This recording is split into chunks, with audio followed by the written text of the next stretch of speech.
I'm Henry Colman, and today is August the 16th, 2002. And I'm conducting an interview with Mr. James Arness here in Los Angeles, California.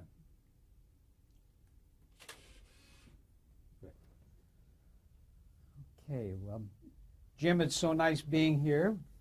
And Are you on now? we're rolling right now. Oh, okay. So everything is fine. All right. And we'd like to take about 10 minutes to get some information about your early years and influences, like what was your name at birth? Well, my name at birth was Arness, Aurness, and which came from Norwegian extraction, and actually it was Aursnes when my grandfather came over from Norway. But they had a hard time, pronouncing that, so they got it to Aurness. And then when I got into, actually, I think it was the first picture that I ever had a part in, the producer suggested that I drop the U and just make it Arness, so that's how it wound up. And it's been that way ever since. Right. Did you have any nicknames? Gee, as a kid, you mean? Yeah, other than Jim? Oh, well, I had when I was about 14, I grew about a foot in 1 year, and I got names like High Pockets and, how's the weather up there and that kind of thing. Yeah, so. When were you born, Jim? I was born in 1923, May. What date in May? May 26, 1923. Mm-hmm. And where did you grow up? In Minnesota, in Minneapolis, actually, the outskirts of Minneapolis. And what was your father's name? My father's name was Rolf, R-O-L-F, from the Norwegian again. And you named one of your kids Rolf, didn't you? Right, my son's name is Rolf, so we're carrying on the family name there. What did your father do? Well, he was a salesman for a medical firm, Becton Dickinson, back in New Jersey, and they're still out there in business. I happened to notice something about it just recently. He worked for them for, many years, most of his working life, and he traveled throughout all of the adjacent states to Minnesota, Wisconsin, Iowa, North and South Dakota, and this was back in the 30s when, they didn't even have paved roads in a lot of the places that he went to. And it was wonderful for me because every once in a while he would take me with him on one of his trips. And so I got to see a lot of those places, that otherwise I probably wouldn't have seen till I grew up. What about your mother? What was her name? Her name was Ruth Duesler. Her family name was Duesler, D-U-E-S-L-E-R. And did she work? Did she do anything? No, she was essentially housewife in those days, although she in later years, she and my father were separated later after my brother and I had left home. And she got went to work for a newspaper, the Minneapolis Tribune, she had kind of like a shopping column. And she found that she really enjoyed that. She never really had worked as such, but it turned out that she loved it and stayed with that for many years until she eventually remarried. Now, we know you have a younger brother. I was going to ask you what siblings you have in your family. Well, just one. That's my brother Peter, who uses the name Graves, which is also a family name back on my mother's side, my mother's father's side. So he decided to take that name when he came out to Hollywood. What were your hobbies when you were growing up? Well, the out of doors mostly. I was not a good student or a person who I had a heck of a time staying in a classroom, during the day, and I'd look out the window and I always wanted to get out, which I did a great deal of the time. I used to duck out and skip classes and things. And one of our favorite pastimes as kids in high school was to ride freight trains. I went to a school in Minneapolis called West High School, and the Milwaukee Railroad line went right past the schools, and we knew there was a train that would come by at a certain hour, so several of us would duck out the back door and jump on this freight train. It was a slow-moving train. It was headed out toward Lake Minnetonka, which was a few miles west of Minneapolis, beautiful lake, and we'd get out there and hike around. So my scholastic achievements were not really all that great in high school, Did you know then what you wanted to do when you grew up? Not that much, really. I did have one thing I really enjoyed was sailboating, and I had a sailboat which I used in the summer. We had a cabin on a lake in northern Minnesota, so I had this sailboat there, and I was interested in that. I had this kind of dream about going to sea in a sailboat, and but that didn't materialize in those early years. In later years, after I was on Gunsmoke and everything, I had several sailboats over the years and eventually sailed one all the way to Honolulu. And so I was really into sailing for that period of my life. So eventually I was able to fulfill all of my dreams of being out on the ocean, Wonderful. It was. Did you have an interest in theater at that time, in dramatics? Not really, no. I've thought back, and when I was in junior high school, I think it was, I'd already started to grow. I was about a foot taller than anybody in my class, and they put on a school play there. So it was about the king, something about the king, and anyway, I can't remember the play, but it was a school type of play. So I played the part of the tailor who came out and measured the robes for the king or something.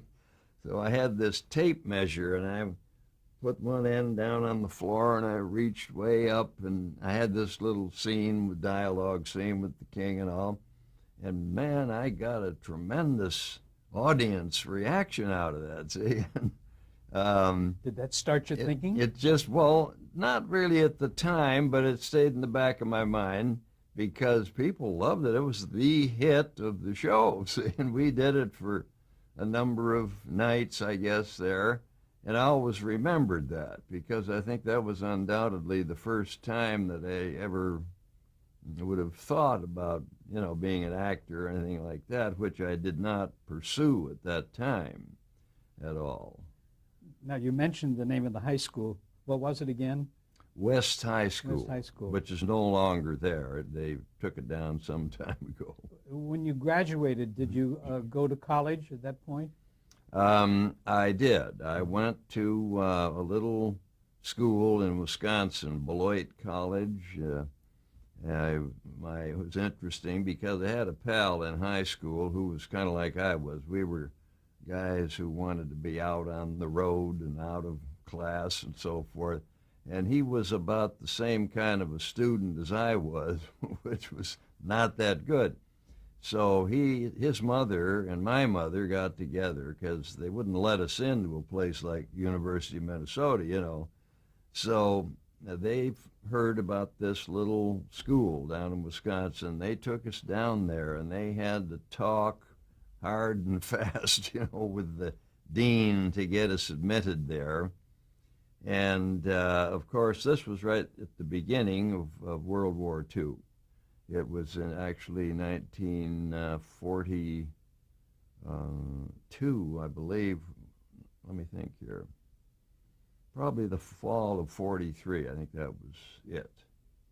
Because you went into service in Right. 1943. I just started in this school, and for like one semester, and I got my draft call, and so I went off into the Army, you see. So that was about the extent of my college, just a few months at this little school.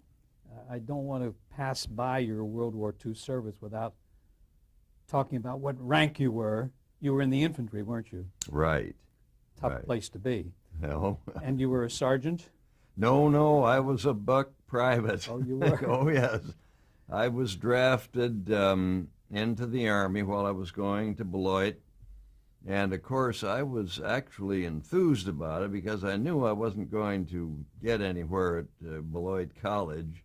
I'd been initiated into a fraternity there, Beta Theta Pi fraternity, and they were having a going-away party almost every night for some guy that was going in the service, so I couldn't wait to get my notice, you know. My mother had made me, she said, you stay in there till you get your draft notice and study and everything. So anyway, I was drafted into the service, went right to a basic training camp, went through 13 weeks there. Then I was shipped immediately across we landed in Casablanca, North Africa, and which was kind of funny because while I was in basic training down at Camp Wheeler, Georgia, was where this was, and one Sunday afternoon I was walking around the base, and they have a little theater there, and it said the movie Casablanca was playing, so I went in and saw Casablanca, which was so great, you know.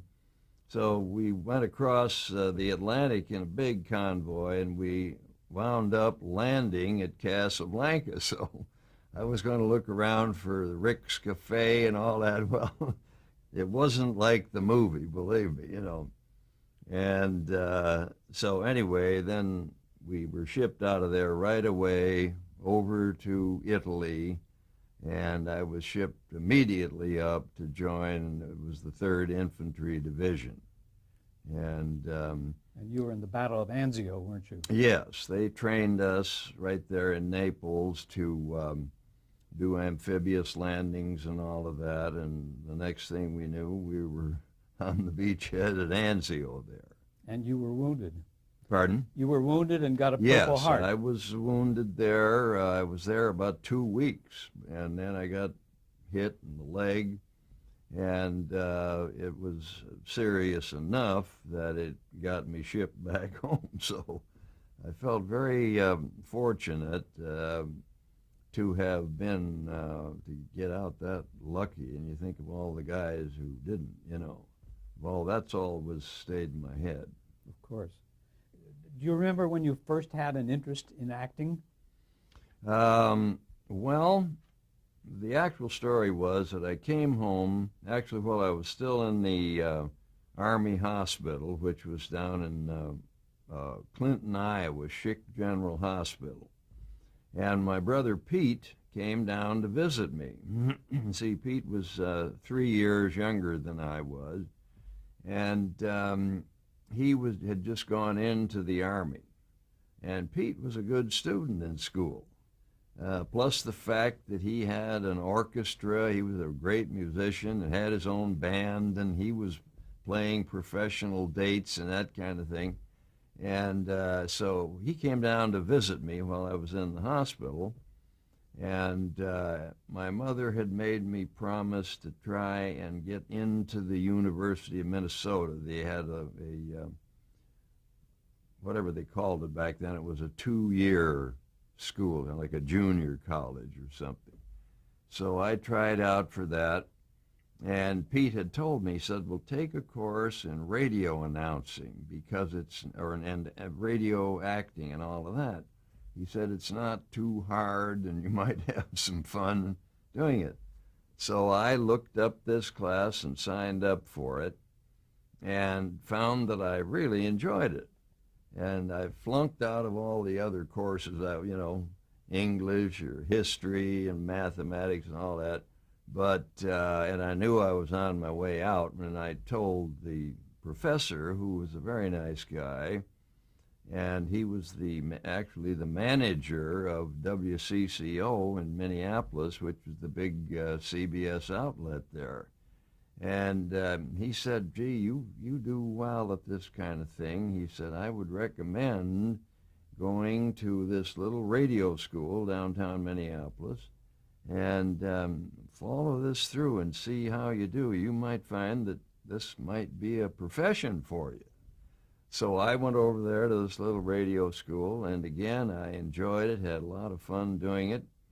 And this guy was very encouraging, and in the summer of 40, I can't remember the dates that well, but I think it was summer of 45. The war was over by that time. Right, well, it was just before, it was when Germany surrendered, but, you know, they thought they were going to have to go ahead and invade Japan and all, so all the guys that had been in Europe in the service, you know, they were all getting ready to head over to the Pacific.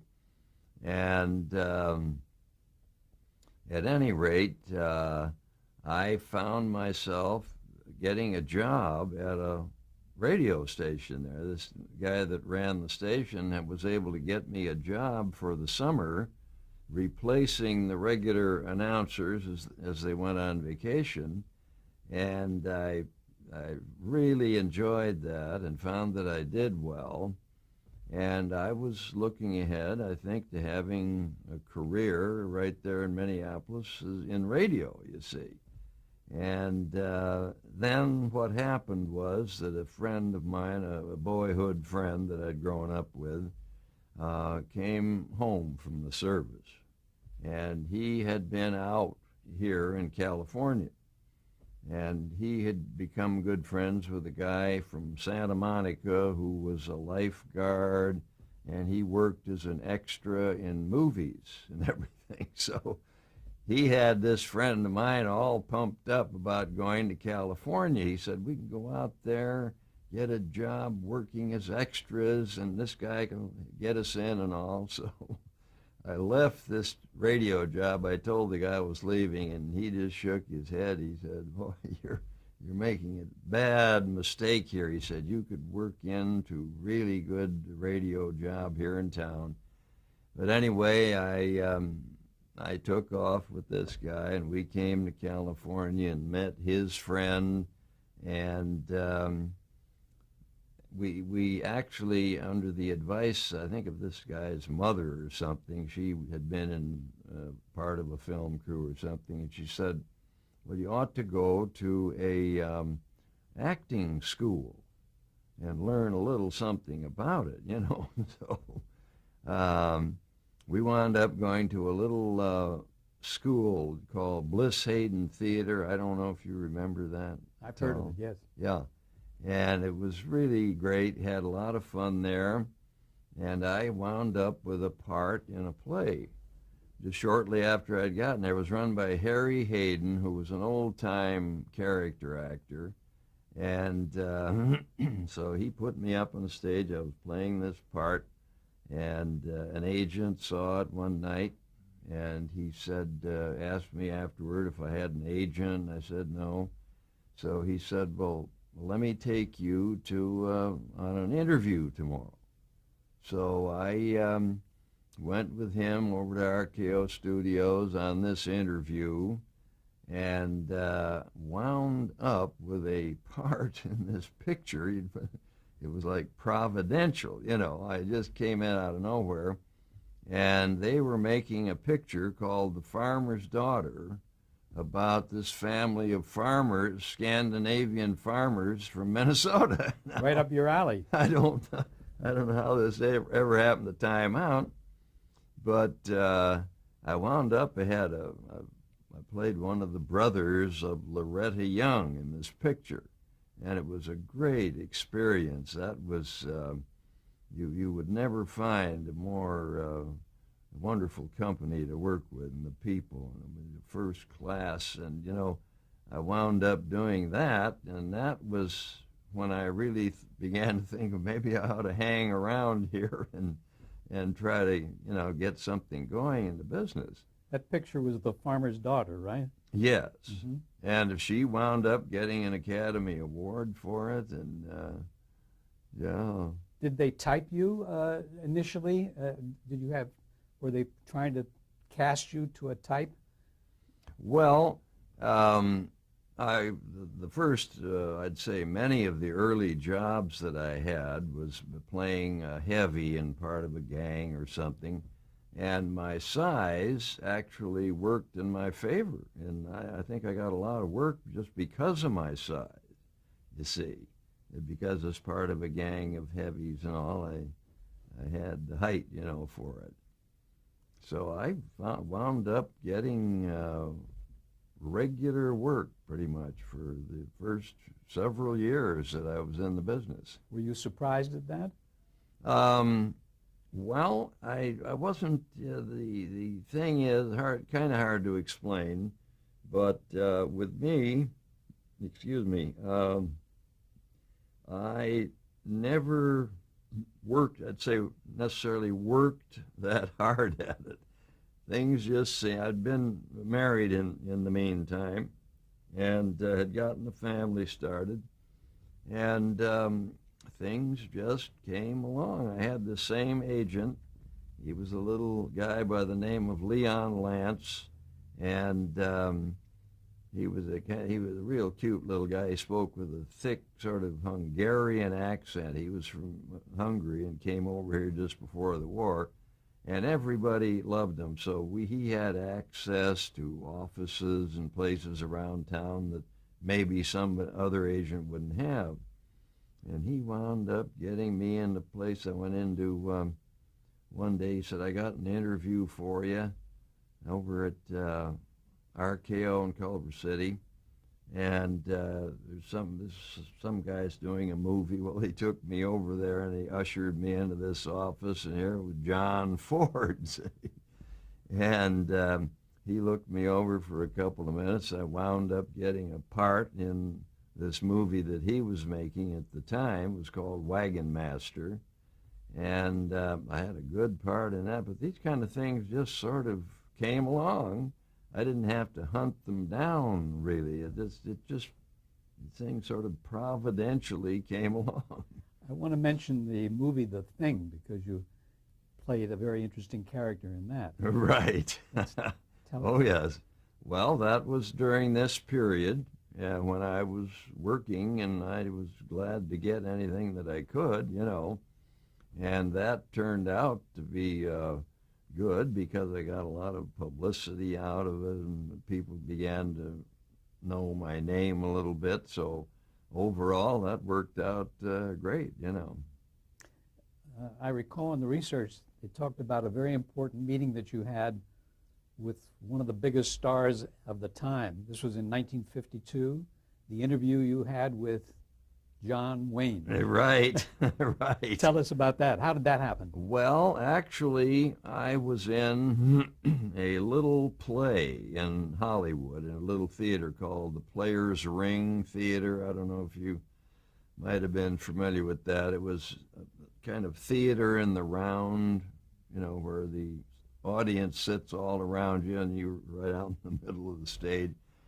And I wound up doing a part in this play, and John Wayne's agent happened to be there one night and offered to have me come over to his agency, and then he said, I want you to go out and meet a guy that we have, and he's going to make a movie. And so I wound up going out to John Wayne's office, and I met him, and wound up in getting a part in one of his movies that he was doing. And so that was just, again, and of course, that turned out to be the biggest break of all that I got, because they put me under contract after we did this picture, and I was under contract to his company for 3 years. And I appeared in about 4 different pictures with him. And then he, at the same time, loaned me out for a couple of different shows. And it was a wonderful time. He had a really exceptional group of people It was kind of like a family, more so than anything else I ever ran into in this business.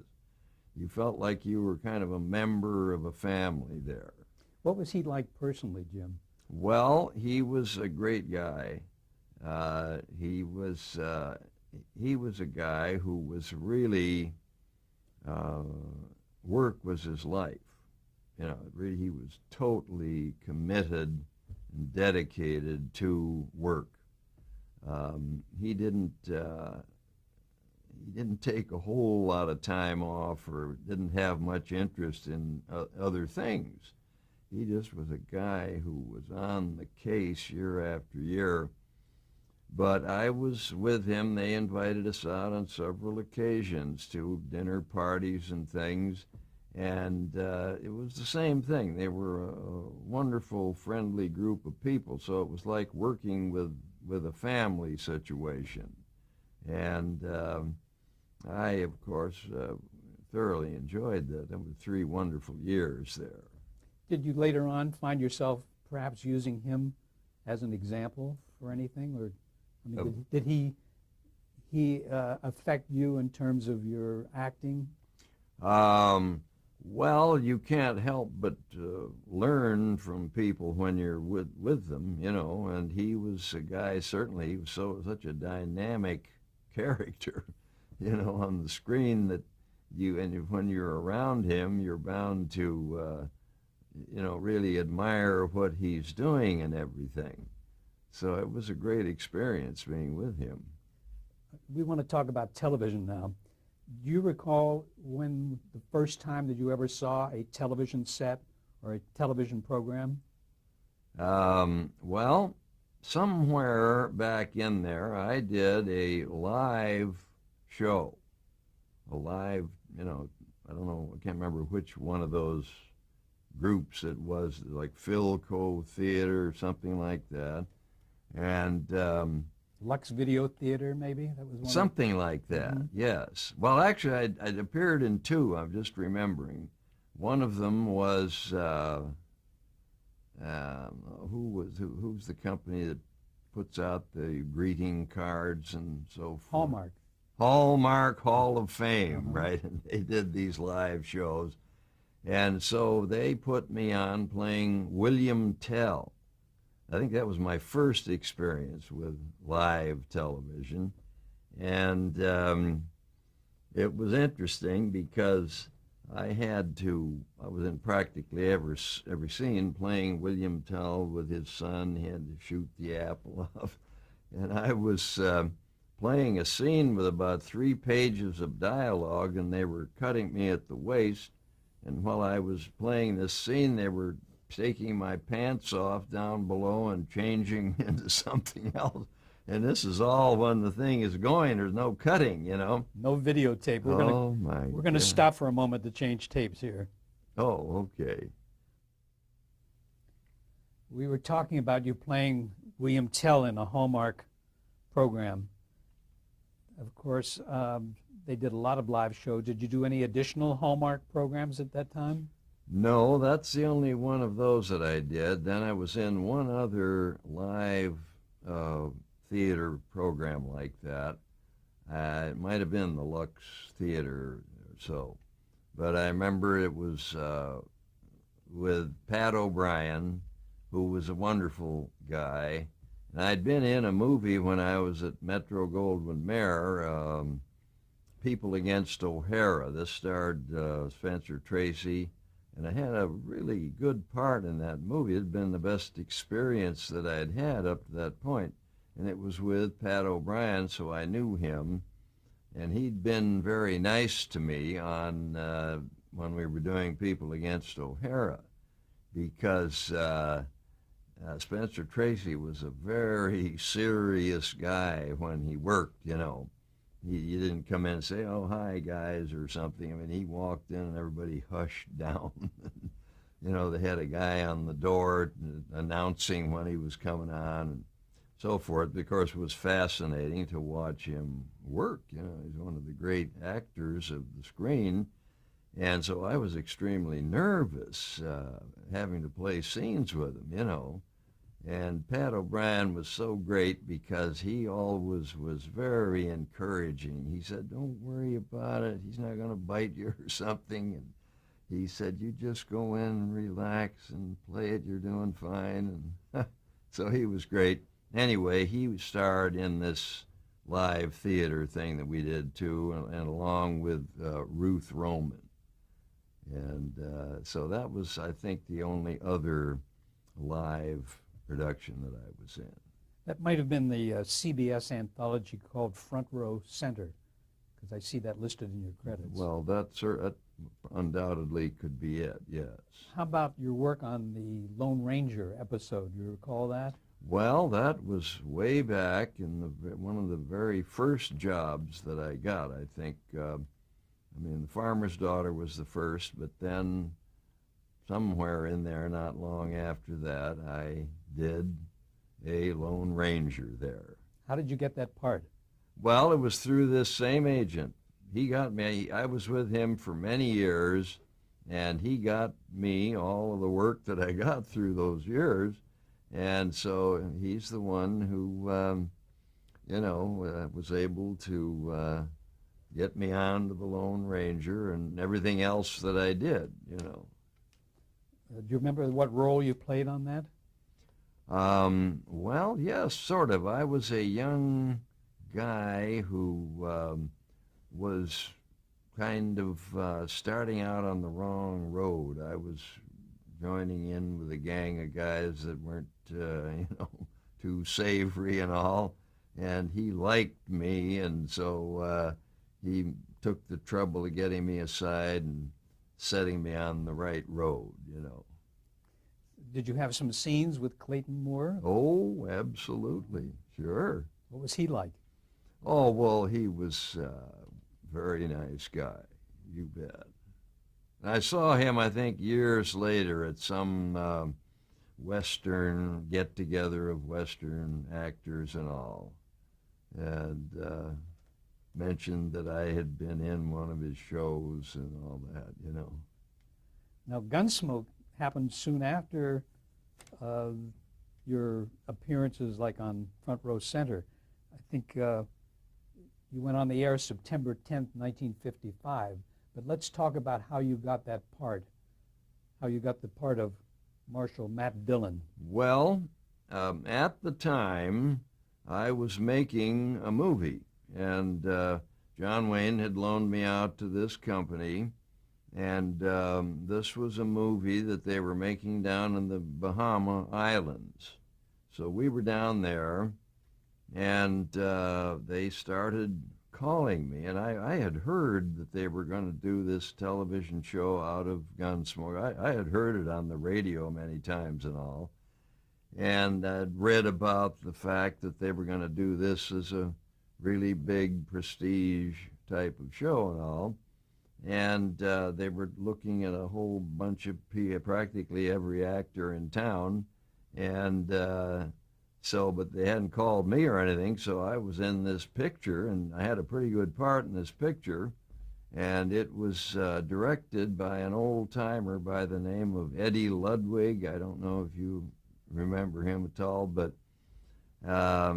he thought that I was doing pretty well in this picture, and it was a big part.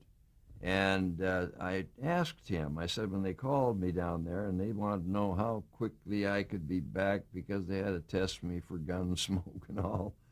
And I asked him about it, and he said, he was sort of hesitant. He said, "Gee, I don't know." He said, "You're doing pretty well right now in the movies." And he said, "You're at a point where if you got just the right break in a movie, you might really step up, And he said, if you get stuck in a television series, like a Western thing, and if it goes, a couple of seasons and then dies, he said, you'll be in bad trouble in the movies. I mean, you'll be used goods and you won't be anywhere, So he was... and I paid attention to his views because he was an old-timer, So I actually you know, they called me one evening, or we were still on the set of this picture, and I said, well, thank you very much, but I think I'm going to pass it, you know. And so I guess they called Duke. See, I was still under contract to him. And so he called me in, and he said, look, he said, you'd be crazy not to take this thing. He said, it'd be just like it was with me when I was a young actor. He said, and he played in those serials that ran on Saturday afternoon and all. And I'd seen him in a number of those. We used to go up to the theater and Saturday afternoon and see his serials and Buck Rogers and those things, you know. And anyway, he said, well, you will really learn your craft if you get in there. They have to work fast, and he said you have to pick up your pace. You'll learn a whole lot about acting in front of a camera and doing stunt work and all that. And he really talked turkey to me. So he thought well of television. He didn't look down on it as so many movie people did at that time. No. Not for himself. No, I don't think he obviously wouldn't have wanted to do any television. But for me, who he had been very friendly with through those three, I was with him for 3 years, and he was thinking of my best good, and it turned out he was totally right. I would have been crazy to pass that up. You know, it turned into a 40-year job for me here, you know. How was it that he got to do the introduction of that first episode? I looked at that. Yes, well, he was friends with one of the guys who was one of the big guys from New York. I can't remember just who it was, but they were friends. And I guess this gentleman had asked Duke if he would do an intro for it. And he, being the kind of guy he was more than willing to do it. And so he introduced our first premiere episode there. I'm sure you had something to do with that, too. Well, no, not really. I mean, I didn't ask him, or not at all. In fact, I was very surprised when they said that he had done this. He photographed that. We didn't know about it at all. He did that intro somewhere else on some picture he was doing. And I don't think actually that we knew about it until it came on the air that night. I think they were kind of holding it as a surprise. So we were all actually over at my house, all the gang from Gunsmoke, and watching this show come on, and here's Duke Wayne with this intro. It was absolutely marvelous, you know. It was very effective. Oh, gee, he was wonderful. Tell us about the concept of Gunsmoke. I mean, did it start out as a shoot 'em up, or what kind of concept did it have? Well, not really. It started out, of course, as a radio show and was on for, I believe, at least 3 seasons on the radio.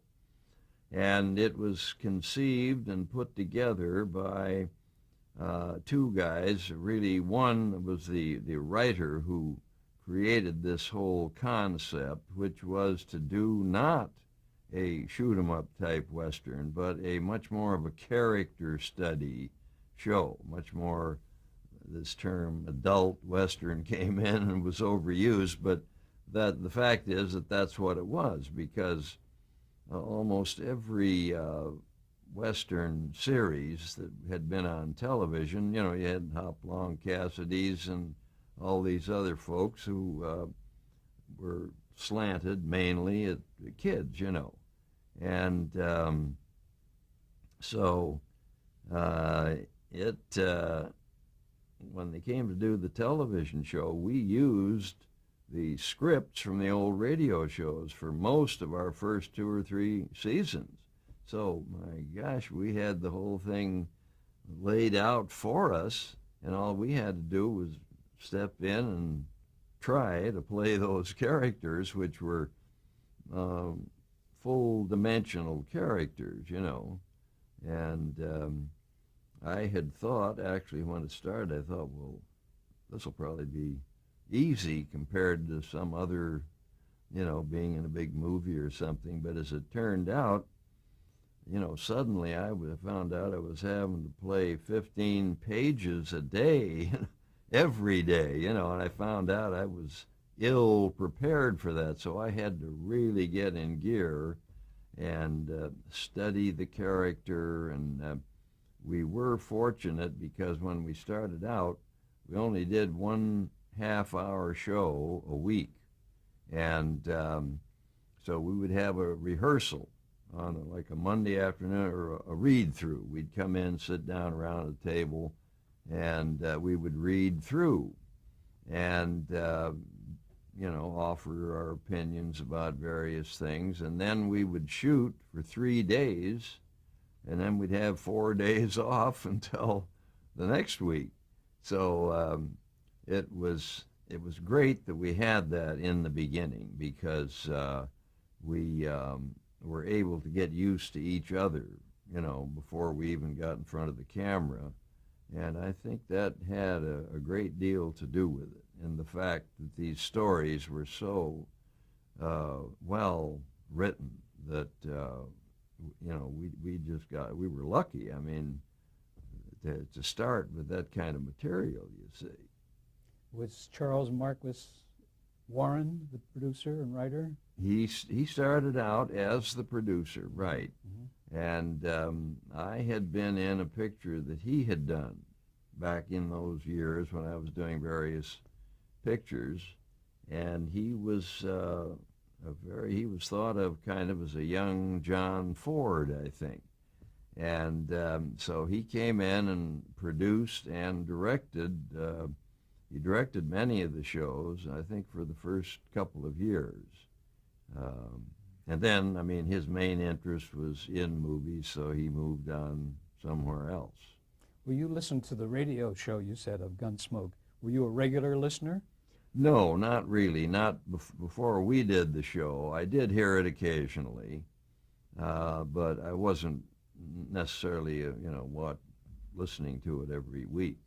What did you think of William Conrad's portrayal of Matt Dillon? Did you have any opinions on that? Well, he of course had this marvelous voice that was one of a kind, and so the radio show, this voice was the thing that dominated the shows there, And then later on, in later years, he came in and directed a couple of our episodes.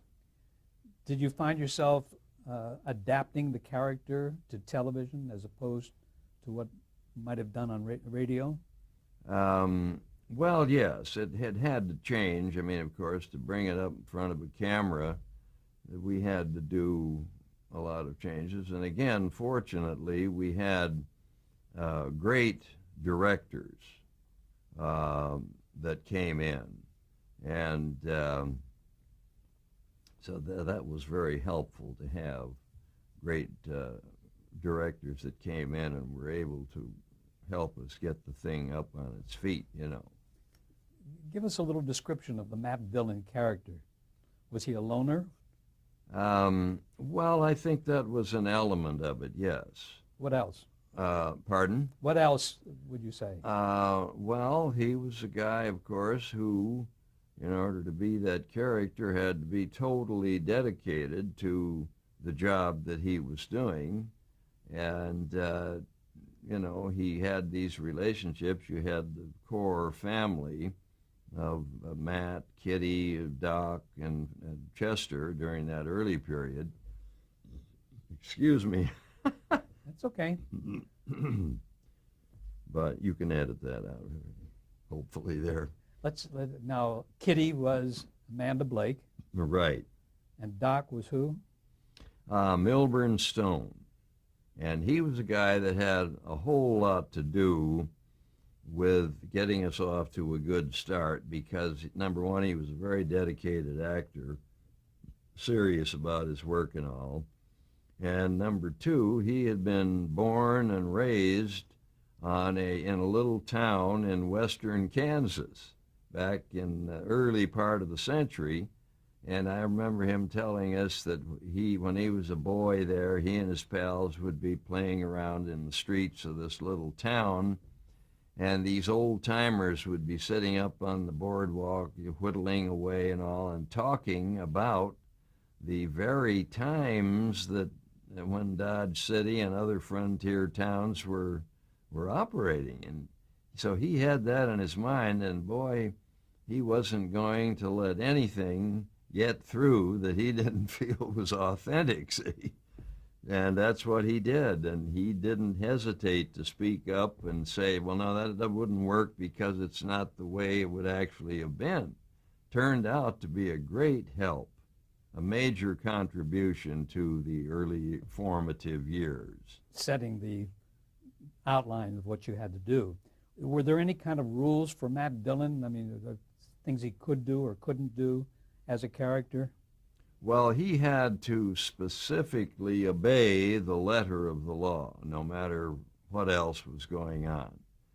He, number one, which I think was a totally different approach to other Westerns, even Western movies, was that he hated, actually, sounds crazy, but he hated violence, particularly shooting. He hated to kill a man. And I tried to get that across in the early going. I was getting coached and all. But if Matt Dillon had to shoot somebody, and you'd cut around to him, you could see the fact that he had just hated to have to do that, and he felt a sort of revulsion over it. And that's something I think hadn't really been done much, if at all, up to that point. Were there any kind of rules for the structure of the episode then? Did the writers have to be careful that they didn't have you in a position of having to kill someone? Oh no, of course, when that was necessary, we had to do it, and especially in the early years, there was a great deal of that was in every episode, I would say. Later on, in later years, the FCC or whoever they were that controlled television, they came in with this big anti-violence campaign, and so we had to tone down the amount of violence in each episode. And of course, it made the producers madder than heck because, that really put limitation on them. They would tell you how many fights you could have, bar fights, and you might be able to have one shooting in an episode, so forth. But that was in later years, after we had been fully established, So you kept the violence to a minimum, you would say. Certainly in the later years. Now, earlier, no, there was a lot of violence, but not gratuitous violence, as they say. It was part of the story, and if it was necessary, we did it, but not with any satisfaction. You didn't have the guy blowing the smoke off the end of his gun and twirling it back in or anything like that, Did those rules that were laid down by the network come from broadcast standards? Is that who did it? Were they on your back at all? Well, absolutely. Not me personally, the but show. The producers and all. The FCC, right? Isn't that the agency, the federal agency? Well, they were the ones that came up with this under pressure from whoever, I don't know whoever it was, but that was for a period. Now that's all gone totally out the window now. You can see all kinds of violence that you want on television today, But there was some period that they were under pressure to cut down on violence, so then that was passed along to us. Did the sponsors interfere in any way? The who? The sponsors of your show, of Gunsmoke, did they ask for certain things to be cut? No, I don't think so. They were just very happy and thrilled that the show was on and up in the top 10 most of the time and all. So they loved everything just like it was, I know that Bill Paley, the president of CBS, liked the show very, very much. Did you have any contact with him? I did. It was, I would say, one of his very favorite shows. He loved it. And he would occasionally, when he would come out to the West Coast, he would come down to the set. He would make it a point to come down to the set. And I remember on several occasions he would get me aside and he would say, well, Jim, how are things going? Do you have any problems, or anybody giving you a bad time or anything? He said, I want you to call me. And I had his personal office phone number, his red phone or whatever it was. And so that was rather amazing. You know, as it turned out, I never had anything to call him about. I used to tell him when he had told me that, I said, no, things are wonderful, couldn't be better and all. And he said, well, that's great, but if you ever have a problem, you call me at that number. So he loved Gunsmoke.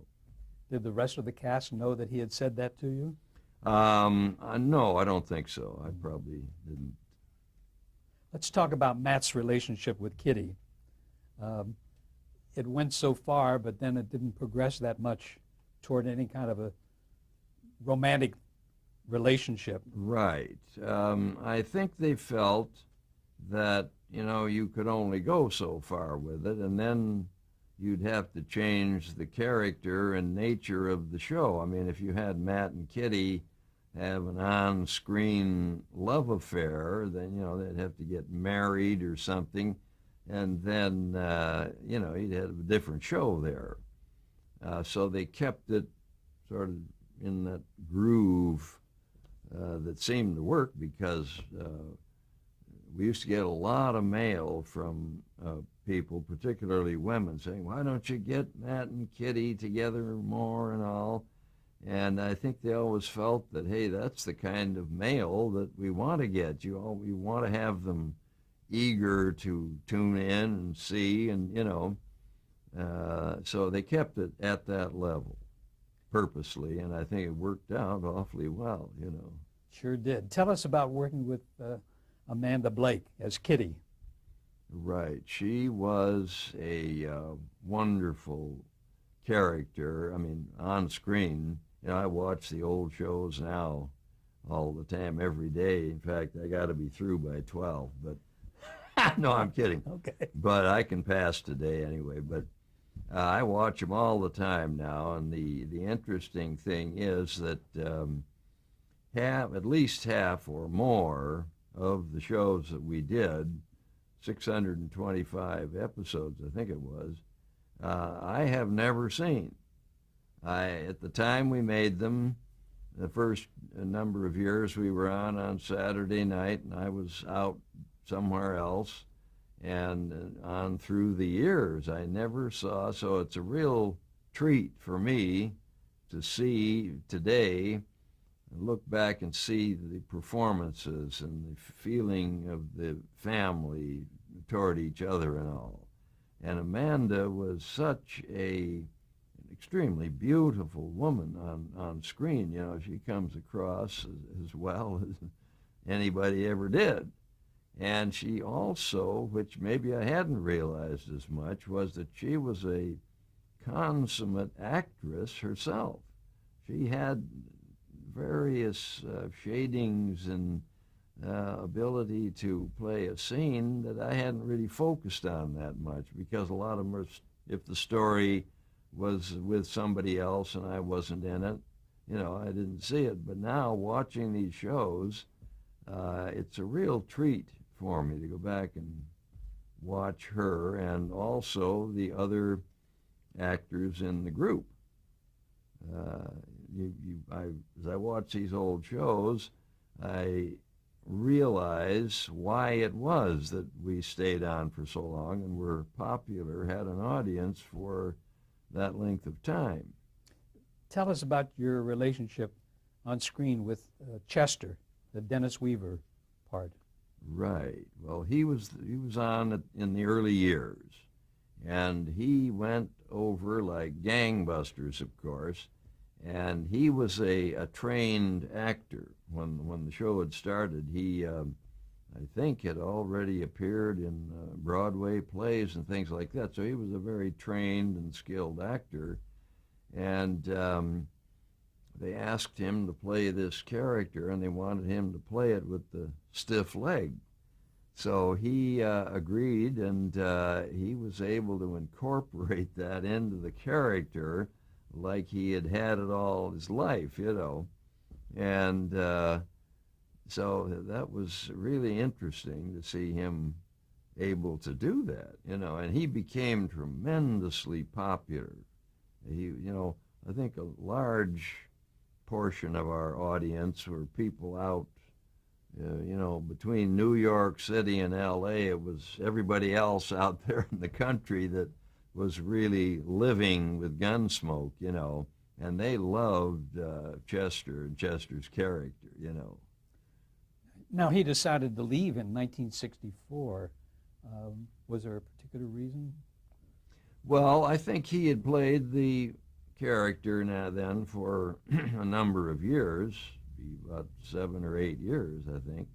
And he just, he'd done, you know, he wanted to move on to other things. He took that gamble of going on, and of course we hated to see him leave because he was such an integral part of the show that, you know, to suddenly have him removed from it left a big hole in the group, and we didn't know what was going to happen.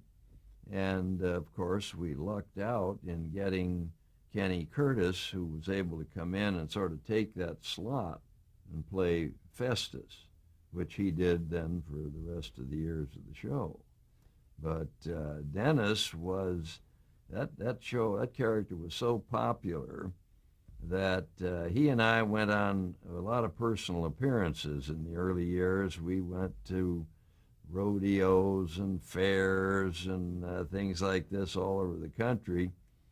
And we had a little act worked out. I'd usually ride in on horseback and come up to the microphone and start spieling away. I had sort of a spiel that I did. And then he'd come walking out of the gate from the other end of the arena, you know, and he'd come in there with his leg and walking across, and Mr. Dillon, and the crowd would go wild, you know. Let's pick up there in a moment. Oh, okay. Well, as I was saying, that Dennis and I went on a number of these personal appearances all over the country, and he always got the most tremendous reception when he showed up on the scene, and people just loved that character. And then a number of years later, after he had left the show and everything, I was invited to go down on a personal appearance down to Huntsville, Texas, where they have the Huntsville prison, which has been in the news here lately because they're, you know, supposedly going to electrocute somebody or something. But I got invited down there. A number of actors had been there over time. So I went down and went up to the warden's office, and we talked and all. And he said, well, the actual appearance was I was appearing with Johnny Cash. And he and I was with him, and we rode into the arena on a hay wagon, and he had his band there, and I was waving my arms and all. But before doing that part, the warden had asked me if I would mind coming down into the prison yard and saying hello to the inmates. He said, just walk through and, you know, say hello. And he said, I know they'd like to see you.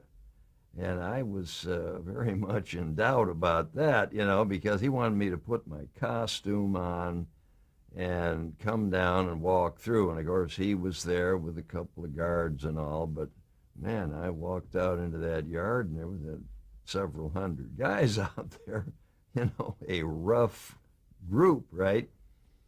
So we started to walk through, and I felt like a complete fool. I mean, I was sort of cringing, because here I was, this phony TV lawman, and I just kind of wished I could drop through the ground, And we kept walking through, and sure enough, these guys started to kind of snicker. See? And I thought, well, this is it. I mean, this is just going to be a disaster here, But I kept walking, and they kept snickering and started to laugh, see? And the warden says, but do you know what they're laughing at? And I said, no, I was kind of like this, He said, well, turn around and look. And I turned around, and here was an inmate following me along. And as I turned around and looked at him, he was walking with the stiff leg. And he says, howdy, Mr. Dillon. And the whole place broke up into a hilarious uproar there. And it saved the day. I mean, I've never forgotten that, because I was thinking that it would be a complete disaster, Quite a situation. Oh, boy. Would you describe Matt Dillon's relationship with Festus? Talk about working with Ken Curtis. Well, he again turned out to be a marvelous actor. And in seeing the reruns now, I realize that, the same with him. He was somewhat different than the character of Chester, because he was had all the kind of characteristics, you might say, of the Chester did, of the accent and kind of a hillbilly type of character. But he could do much more serious stuff. I had him, of course, many times go out for me as a deputy and go out and bring in some bad guys by himself, and he had many great dramatic stories that he was able to play. He was on one just the other day with Aline Heckert, who was, I think, a Broadway actress and all. They had a marvelous story where they were captured by bad guys, and he was able to help her escape. And he was a heck of an actor and was able to play very touching scenes, things like that. So he added a whole different dimension to his character than Chester had. It was similar in some ways with the hillbilly accent and all, but still he went off and played many different types of stories than Dennis had. So the thing just dovetailed in perfectly, and we shifted from Chester to Festus, and it worked great for the 12 years that we had. So he brought even more depth to the show. Absolutely. He created a part that was very distinctive. He had, of course, the funny banter between him and Doc was just a standard part of the show, But he then, at the same time, could go off and do something that would be a very serious and touching story. And I've seen him do that a number of times. Now, he joined the show in 1964 and stayed to the end in 1975. Yes, right. Okay. Yeah. Let's talk about Doc Adams, about Matt Dillon's relationship with the Doc. Right. Well, he was, I think, as I told you in the beginning, he had been born and raised in a little Kansas town and all that, and he, all the way through, he never stopped making sure that things were done right, and you had to really give him credit for that. He was a big part of keeping the characters and the situations in the right area. And plus, he was a wonderful guy to be around. I think one of the things that you would say about our group was that we all got along marvelously well. Between the family members, we never had any kind of a serious, falling out or anything like that. which again I think is one of the reasons that we could go so long. You know, if you had a lot of conflict or dissension between the main characters, I mean the main actors, you know, you'd have a heck of a time, you know, lasting that long. And Milburn was part of that. But I remember in the earlier days, once we got rolling, I used to kind of joke and kid around sometimes. It was fun. I mean, it was give you a little release from the tensions of doing a scene or something. And I would get out horsing around, and sometimes we'd be doing a scene, and if it was a close-up on me, say I'd be giving a speech or something, and then when the other guy's line, when they were going to be on him, I had an ice cream cone. I'd bring it up and take a bite of the ice cream cone, things like that. And one day I was doing that, and he was on the sidelines watching, and he says, "Cut! God damn it, cut!" He said, "I've never seen anything so unprofessional in my life." He went stomping around the place, and he said afterwards, he said, "God, I thought Jim was going to come over and hit me, but I realized, he made me realize, you know, that this was, I thought it was fun, and but boy, he was right on the track at all times, you know, and kept everybody on the straight and narrow there." So. But didn't he realize you were trying to relieve some of the pressure of? Well, yes, he did, but at the same time, I undoubtedly carried it too far in certain instances. But through the years, I think we all kind of felt that to have some fun while we were going through the day's work too, you know. And actually, later on, we got to a point, one day we had a scene between Doc and I, and for some reason or other, something set us off. We started to laugh, and that happens to a lot. I'd say every actor has had that happen to him. You're playing a scene, and you start to laugh at something, and then they'd have to do that particular cut over, so you start over, and you get to that point, and you're going to laugh again, you know, and that can go on and on. And so this happened on some occasion with Doc, and he had a laugh. He was laughing like I was, you know, and that really bothered him because he was, you know, very professional. And so we finally had to get to a point where we would, they'd put somebody else in behind the camera doing his lines, and he'd leave. And I'd play the scene, and then when he was on, I'd have to leave. Was so that those, just? I'm those sorry. things happened, you know. Was that just for that one scene, or did you do that all the Well, time? there was a particular period there. Then, yeah, I think in later times we got past that. But these things, I think, happen to most actors at one point or another, you know. Well, on some sets they cut up all the time. I mean, Oh, I'm sure. Well, and maybe if it's a comedy show or something, it's not that bad. They try for that kind of stuff, but of course, when we're doing serious drama, you know, it was, yeah. let's talk about when Burt Reynolds came on the show to play the character of Quint Asper, the blacksmith. What was Matt Dillon's relationship with the blacksmith? Well, it was one of when he came into took on this character and came in. They had a little trouble. We already had several. We'd added a couple of other characters anyway. In the meantime, Newley, who played a character, and a couple of others. It was hard to. You could tell very quickly that Burt was a guy who had a great presence. And, of course, as we've learned in later years, one of his great skills is his comedic skill. And, of course, he was not able to bring that to the character at all.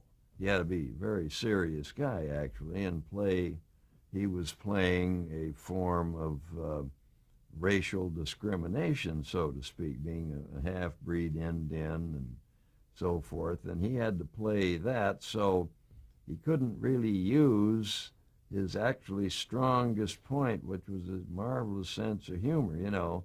But he was a wonderful guy to work with, and we all became friends. He just fit right into the family group, and we had a wonderful time. He was there, I think, only a couple of seasons. And then he moved on and, of course, went on to gigantic screen stardom, you know. But what about the relationship between Matt Dillon and Quint stands out in your mind? I think that, as I've said, he was playing this character, half-breed, and feeling that sense of, you know, being a bit discriminated against and all. And I had to, in fact, there were a couple of shows where my attitude was to come to his defense because of that, and very strongly in a couple of instances. I think we even had a couple of fights over it, or hassles, one kind or another.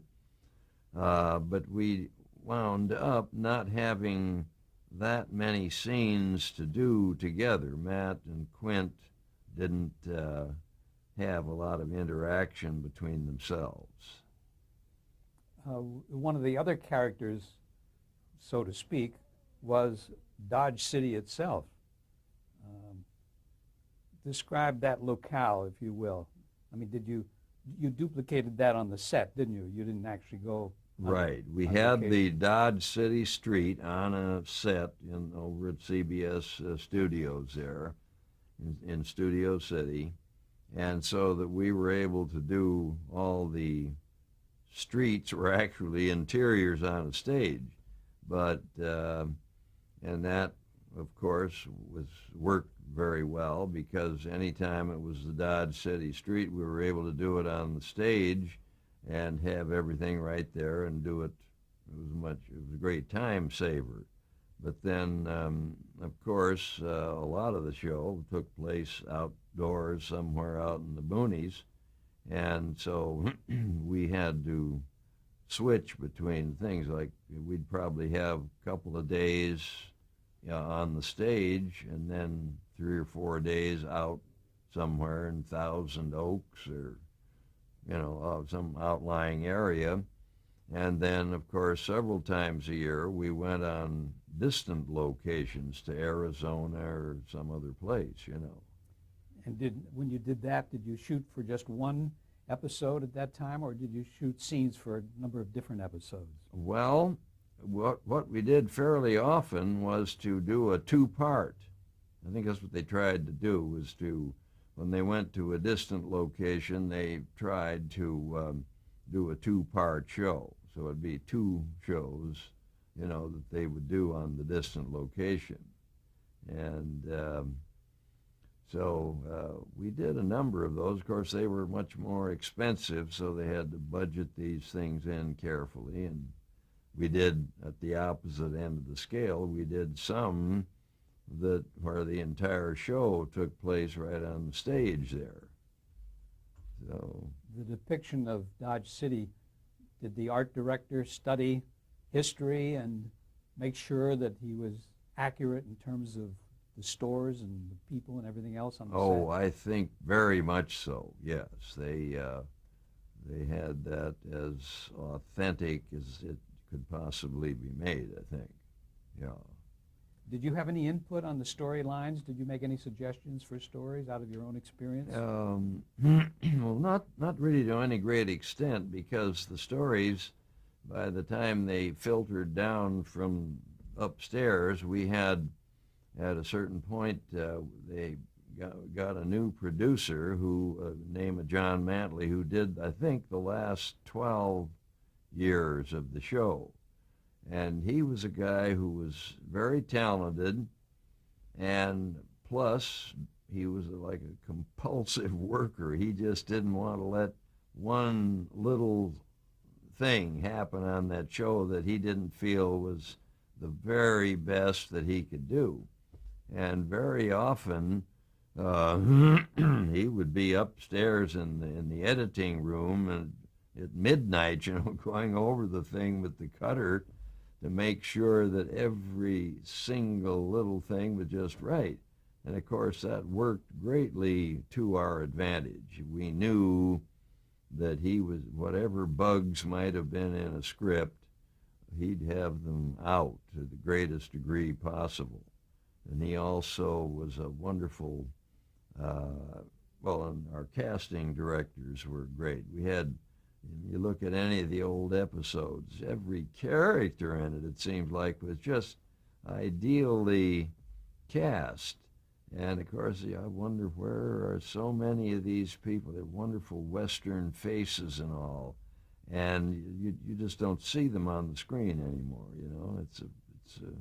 You're talking it was about an era that's gone by, It has passed. I'd like to know, Jim, how the character of Matt Dillon changed over the years. Did you sense a development, a growth in the character? That's a hard one. I guess inevitably that happened because in playing the character over such a long period of time, I just, I'm sure, fitted in more closely as the years went by. I think it was something that I think number one, I was able to get up. After the first 2 or 3 years was very difficult for me because, as I said, I had so much material to do each day that I found I was really not prepared for that. And I actually went ahead at that period and got some coaching, and which turned out to be great for me because it made me feel a lot more comfortable in the character. But then from then on, I think that I just evolved through time as the years went by. I went from 33 to 53 or something. That was all part of the same thing, Let's talk about some of the other creative people that you worked with there, the producers, the writers, and directors, like Norman MacDonald.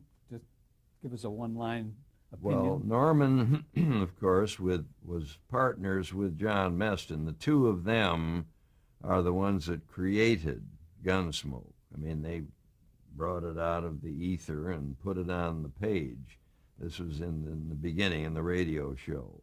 And they, of course, it was the most outstanding writing job of any Western, I think, without any question. Nobody else had what we had. And these two guys were totally responsible for that.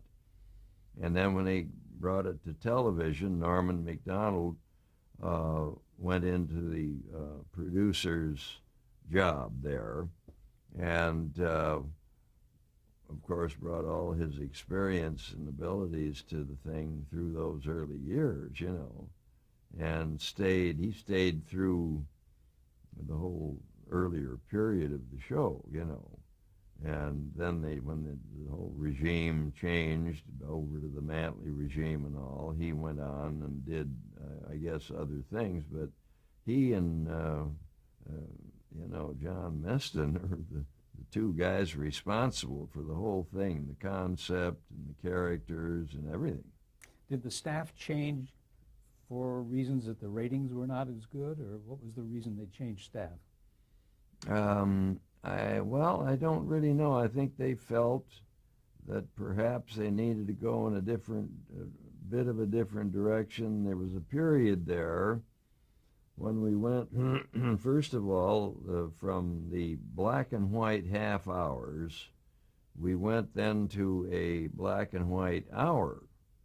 And that was I think all of us probably assumed that we just go right on, the same as ever, but it didn't work that way. It was a very hard shift to go from a half-hour show, which was a little, character study kind of a thing, and enlarge that out to an hour. And then the next step was that they put it in color. And these were big changes. And then they shifted us right in there somewhere from Saturday night to Monday night. And that again was a big shift. I think a lot of people thought that would be the end of the show because you got a whole different audience on Monday night than you do Saturday night, you know. But for some unknown providential reasons, it worked, and actually when they put it on Monday night, the ratings went back up again. But there was a period of time when we were dropping off quite rapidly there, and I think they were trying, the upstairs guys were trying to come up with whatever they could to reinvigorate the thing and get it back up, which when they brought in the new group, that's what happened. You know, it came up again, and we went on for another 12 years there. Wonderful. What about Harry Ackerman? What kind of a role did he play? Well, he was one of the executives. At CBS. There. Pardon? At CBS. Yes, he was one of the execs there, and I remember him very well. He was a very nice guy, and he was one of the guys who was really on my side in being cast for the show. I think there were others who might not have had quite the same confidence that he did, but he was very friendly, and he gave me that feeling of, hey, we want you, and you're the guy for the part, and I remembered him very specifically for that reason. What about Calvin Clements? Well, he was a writer, and he became, I think, the main story editor on Gunsmoke through a long period of years there. And, of course, he was very talented himself to ride herd on all of the other writers and make things work, you know. One of your directors was Andrew McLaughlin. Do you remember him? Oh, yes. Andy was a friend of mine. I had known him prior to Gunsmoke. We had done a couple of movies together, and he came on and directed. I think he directed the most Gunsmokes. He directed, I believe, 100 episodes, many of them during those early years, during the half-hour shows, when we did 39 a year, you know. When we got into the hours, then I think we only did 20 or 22, something like that. But he did 100 episodes of the show. And he's a wonderful guy. He's been a good friend of mine all through the years. What about Harry Harris? Harry Harris was, I think, number 2. He had directed just almost as much as Andy. And he was a very great guy, too. He was so conscientious about everything that happened on the show, you know. Excuse me. Mm-hmm. He put his heart and soul into every episode that he did, and that showed up, obviously, on the screen there. Another director he had was Ted Post. Ted Post, he was great. He did most of the shows that he did were back in the early years. And I don't know if you know Ted, but he loves to break down and have a laugh also, you know, and we had that problem sometimes. We'd get to laughing about something, and but he was an excellent director. He had a great sense of what was right and making it go right, and I think he directed many of the best episodes that we had during those early years. So, Phil Leacock? Philip Leacock came in when they made the shift of the production staff with John Mantley. And Philip Leacock was a very nice person.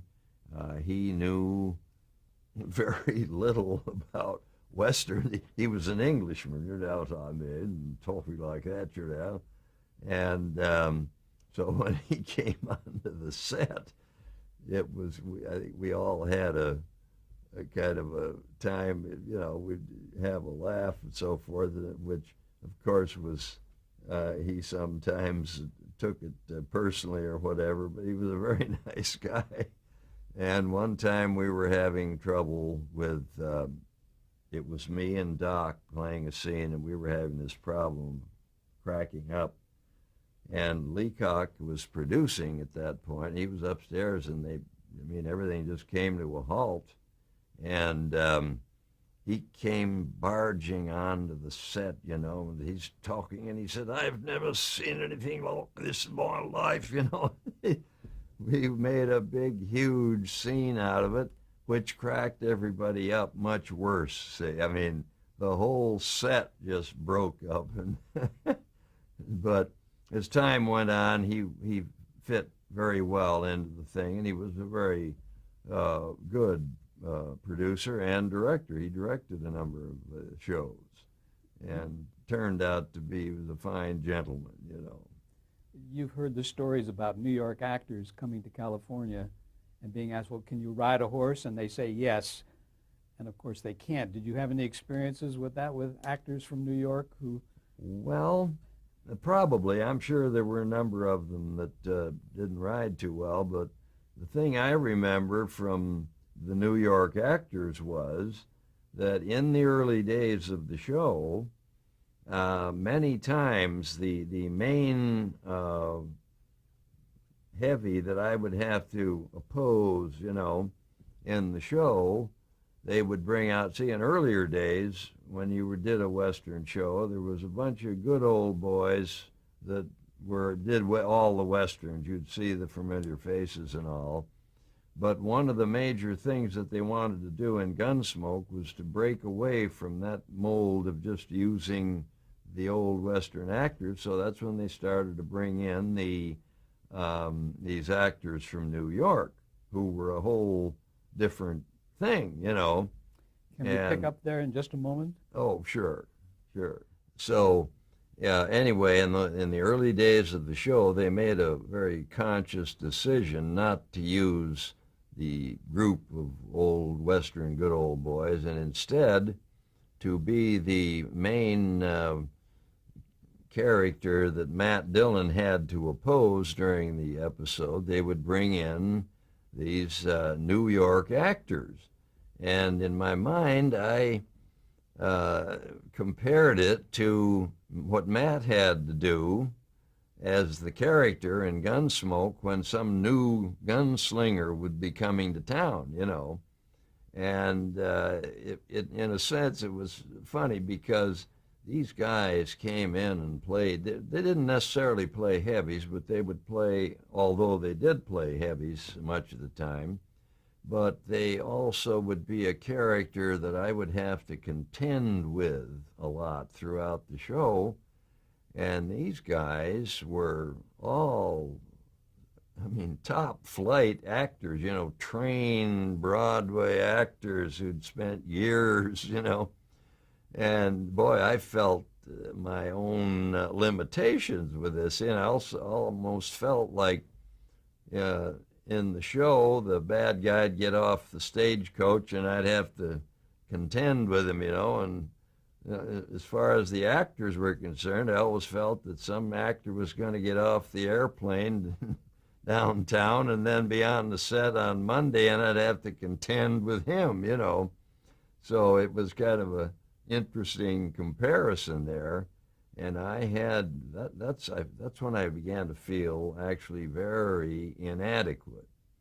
This was in the early going, and that's why I went and got some coaching, because these guys would get you in a scene and stomp all over you, and so it was a dog-eat-dog situation there, and but of course it was wonderful for the show because they brought in a whole new type of actor in a Western. So it worked out, and it got me to go get some coaching and get on my toes there. When the show went from a half hour to an hour, that of course put much more of a burden on you for more script lines to learn and more things to do in the show. Did that affect you? Well, probably not that much, because by that time we had been doing I think 6 years of the half hours, and I was pretty well comfortable in the character, I think, by then. So I don't think it was much of a change for me, but it was for the story, the writers and producers and directors and all. They're the ones that had to make that switch, and they wound up running into trouble trying to move from a half hour to an hour. That was a big change, and I think it even reflected a little bit in the ratings or the quality of the show for a while. Then they were able to pick back up, but it was a new technique that they had to learn. So it took a little time there. Did you have any scripts that were more on the humorous side, more of the lightness? Because, you know, we talk about the bad guys coming Right. in on every show. Right. Did they take any variation in that theme? Oh, I think so, very much. They, not all that often, but they did a number of shows that might have had a lighter side to them. I know they did one which was sort of controversial because it was a complete fantasy that about this midget that came into town with an elephant or something. I mean, you read, you know, you listen to it, it sounds absolutely ludicrous, you know, but they made a show out of it, and people accepted it, and it was a big hit, I guess, when it came on. But I mean, a completely implausible storyline, you know. I guess they did that to bring a little difference to the storyline. I mean, Well, I guess so, and it was another one of those shows. They called them bottle shows, where we did the whole show right on the stage to do it as inexpensively as possible, you know, to balance the budget, so to speak, with other more expensive shows. But we had an elephant right on the stage, and this midget was riding on him. It was funny. that's something you remember. Oh yeah. The series was threatened with cancellation like a couple of times. I think in 1963. 63. Yeah. Well, that could have been. Yeah. And didn't Mr. Paley intervene at one point? Well, I think that was later. That would have been, I believe, around 70, somewhere in there. That I think there had been a new group that came through up in New York City or somewhere, and they, you know, had I'm sure, their own preferences of shows that they wanted to put in. And as I remember it, Mr. Paley was off on vacation somewhere. And while he was gone, I guess it was tuning up for the fall season, and they took Gunsmoke out of the schedule and put some new show in there. And so when he got back, they showed him the big schedule up on the wall for the fall shows, and he looked it over and all, and then he went back to his office, and I guess, I mean, I wasn't around him all that much, but he was a very modest guy and didn't like to holler and shout at people and get mad. He didn't do any of that. But I think that he, you know, after looking it over, he said, well, where's Gunsmoke? And they said, well, Mr. Paley, you know, we've got this. And he said, just put it back in, you know. Walked off. So, Were you aware of that happened? I mean, that the show was in danger of being canceled?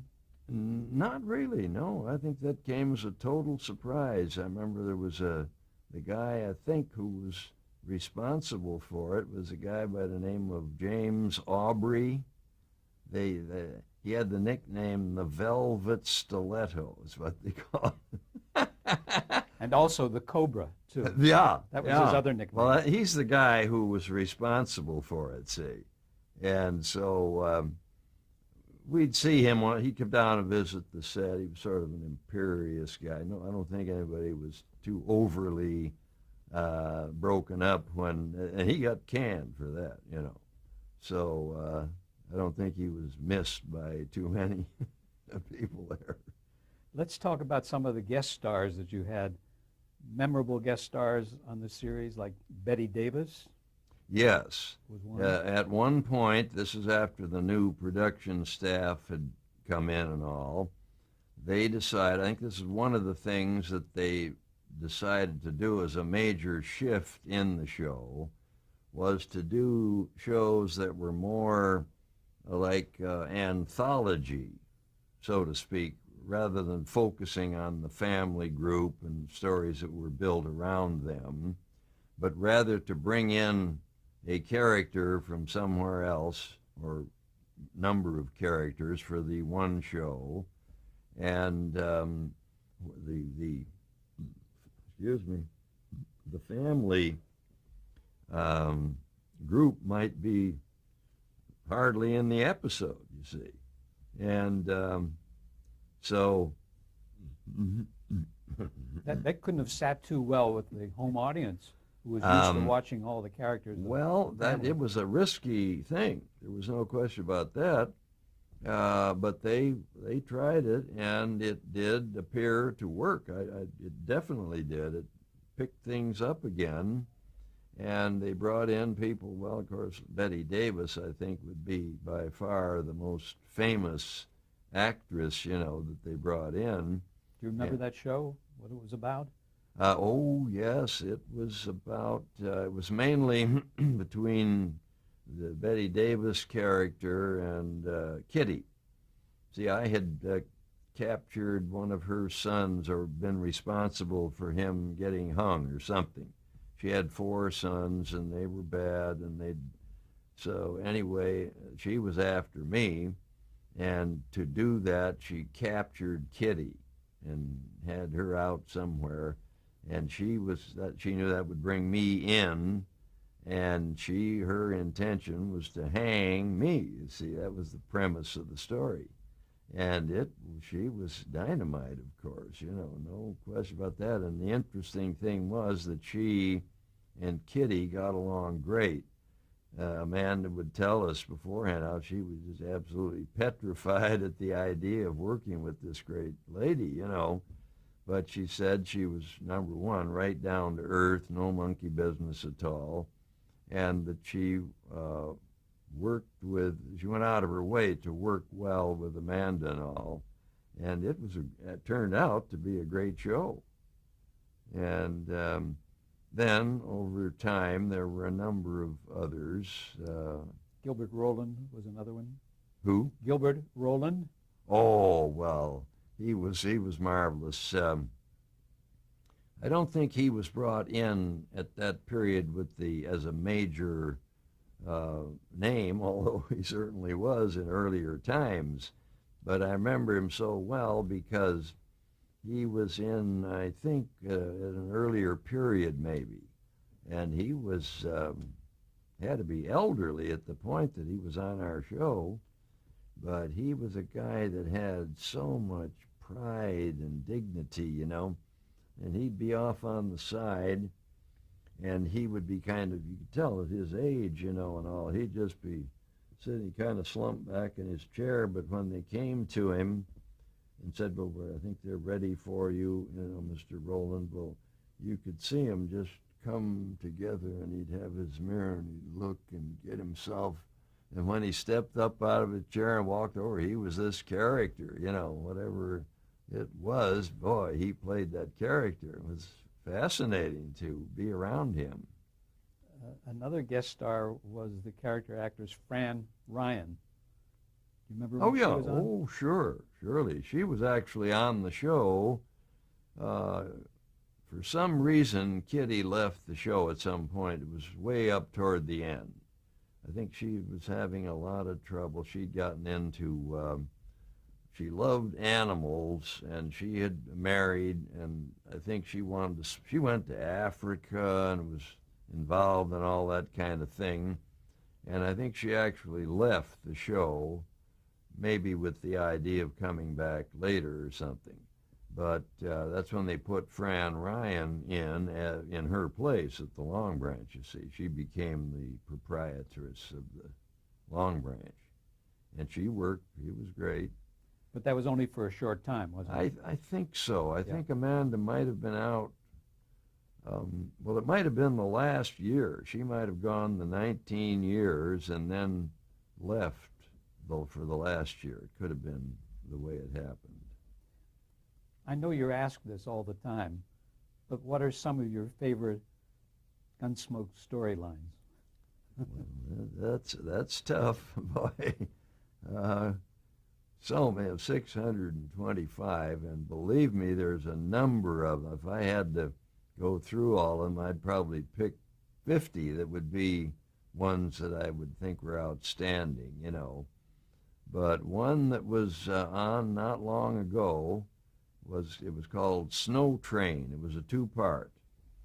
And it started out, the premise of the story was that most of the story took place on a train. They had to have an actual train, and so they found a place in South Dakota. I think it was around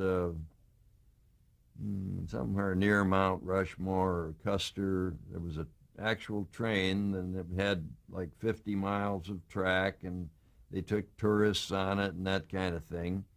So they decided to build the story around that train, and they went on the location up there to do it. And what happened was, this was in about April, I think, and we were starting our season, so they wanted to get off to a start with this big two-part show. And just about the time we were ready to leave to go up there, they had a blizzard that took place, and there was about 2 feet of snow. When we arrived, there was 2 feet of snow on the ground, see, and all over the tracks and everything. And so, of course, these guys had to change the whole nature of the story. I mean, they had to incorporate 2 feet of snow into the story. And number one, it was a great story to begin with. It was really good, and it was on just recently, and I saw it. Certainly would have been one of my favorites. And but it presented a whole lot of difficulties, because you can imagine a crew trying to set up a scene, and they had to be very careful that they didn't make tracks where the actors were going to have to go and all that. It was a terrible hassle. But, of course, visually it was great.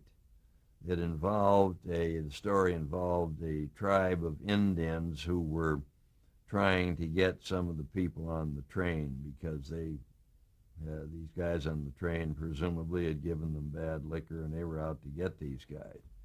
So having these dramatic scenes with these Indians in great costumes and all, and it would have been great without the snow, but the snow just added a tremendous dimension to it. And it was one of my favorites. And oh, gee, I can't. Well, another one of my favorites was a show with Ricardo Montalban. It was called Chato. He played the part of a renegade Apache Indian who had had his whole family massacred by the cavalry or something, and he set out to kill every white man he could find.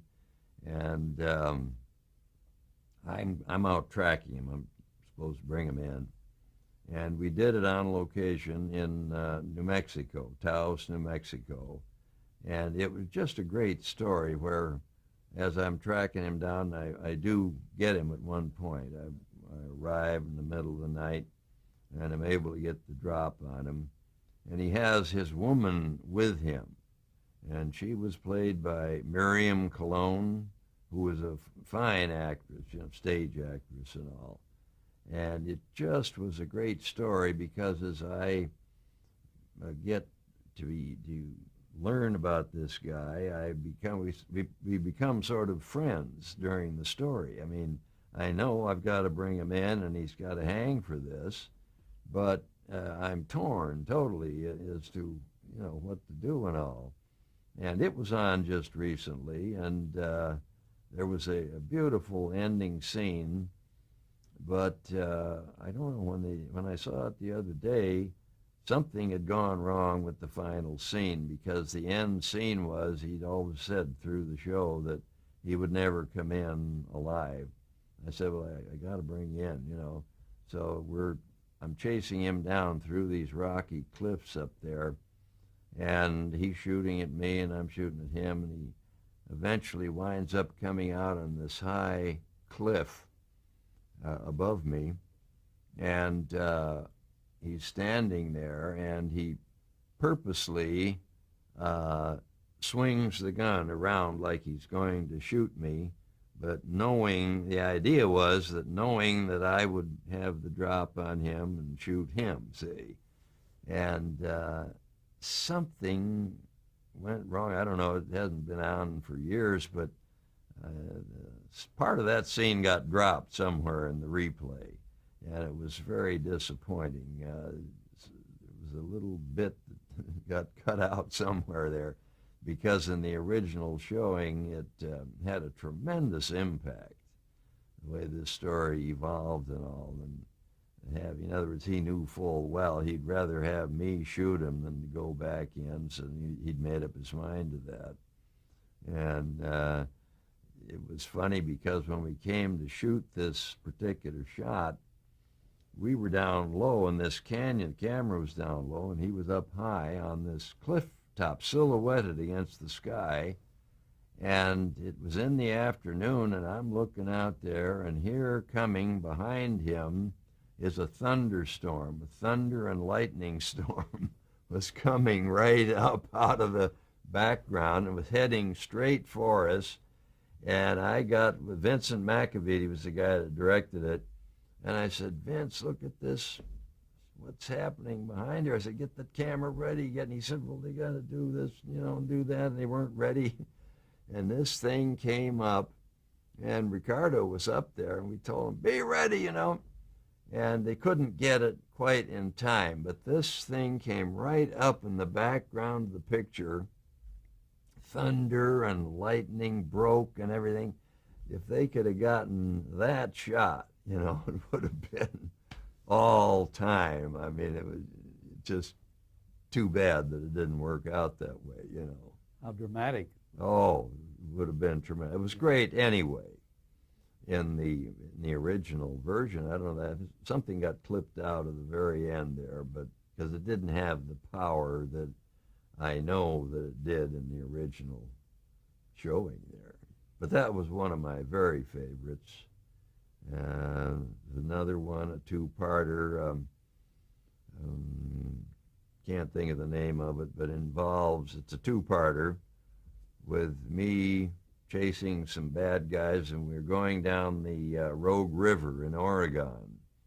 And it has Jack Elam in it and Miriam Colon, and it had Slim Pickens was the main heavy. I had a great cast in this thing. And it was, you never know how a show is really going to turn out until it's finished. You sometimes have great hopes for it, and it just doesn't work out. Other times, you might not think it would do that well, and it turns out great. But this one just turned out beautifully, and it was a great show. Can't think of the name of it right offhand. Okay, I want to talk about the fact that the show went off the air in 1975 after 20 years. Have you any idea on why the series ended? Well, I'm sure of it. It was just precisely because the same thing. There were some newer, younger guys upstairs that wanted to put their shows on, and so that's how it happened. Because we were at the end of 20 years, in 75, we were still up in like the top 30 shows. And, if you're in the top 30 shows, they don't cancel you. And, but somebody up there just made it happen, because I know that we could have gone several more seasons. I don't think there's any doubt of it. So it was somewhere from above there. Must have been a big disappointment for you. How did you hear about the cancellation? Well, that was part of it too, but we find out that they do that with many, many people on shows. They don't tell you. I mean, the producer of our show, John Mantley, called me up one morning. He says, well, have you seen the Hollywood Reporter? And I said, no. And he said, well, get one and read it on page 1.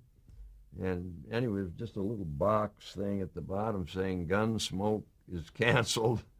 And boy, he was madder than a hatter. You know, he was a fighter and a feisty guy, and he was just beside himself, you know, to have it done in such a callous way, you know. They didn't even have the courtesy to call him up and tell him, you know. So he was ready to fight right there. He says, come on over, we're going to think of some ideas for a new show, and we're going to get right going, and, you know. So, again, providentially, they called us up about 3 days later from MGM and wanted us to do the television version of How the West Was Won, which, of course, was a huge movie they had done years earlier. And MGM owned it, so they wanted to revive it as a television miniseries. Originally, I'm just going to do a one-part, you know, I think it was a 3-hour show or something. So we were off and running on that show within days, actually, of the cancellation of Gunsmoke.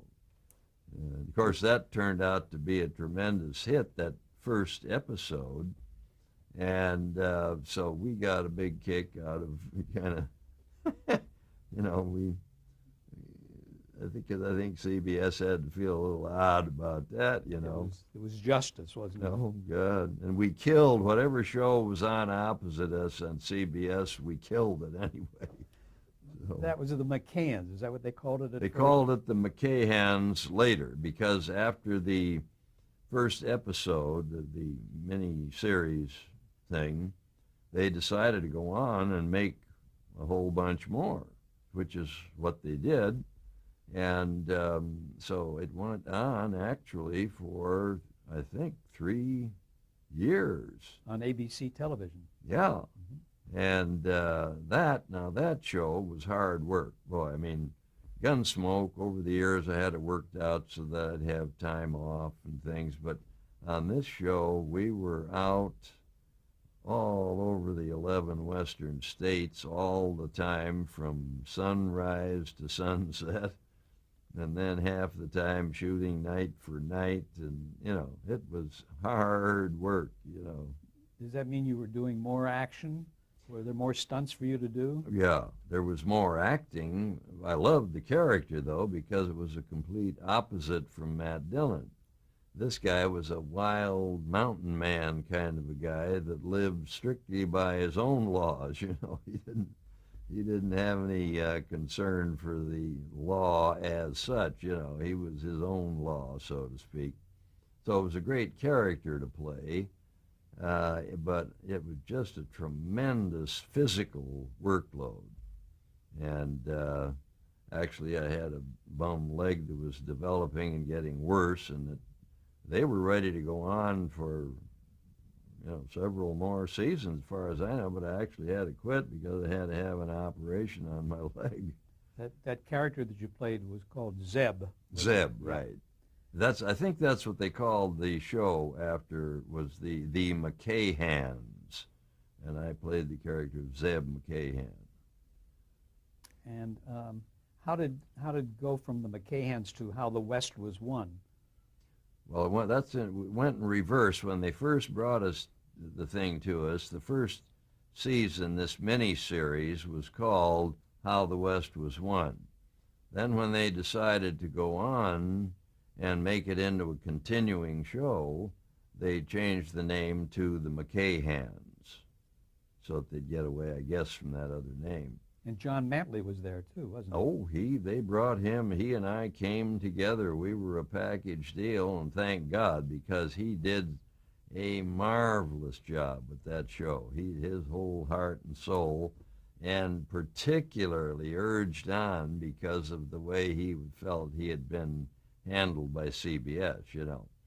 He made that show, oh God, it was great. He had a marvelous opening It was all his idea, where they got in a chopper and flew all through canyons and over mountains and forests and waterfalls. Oh, God, it was a marvelous opening.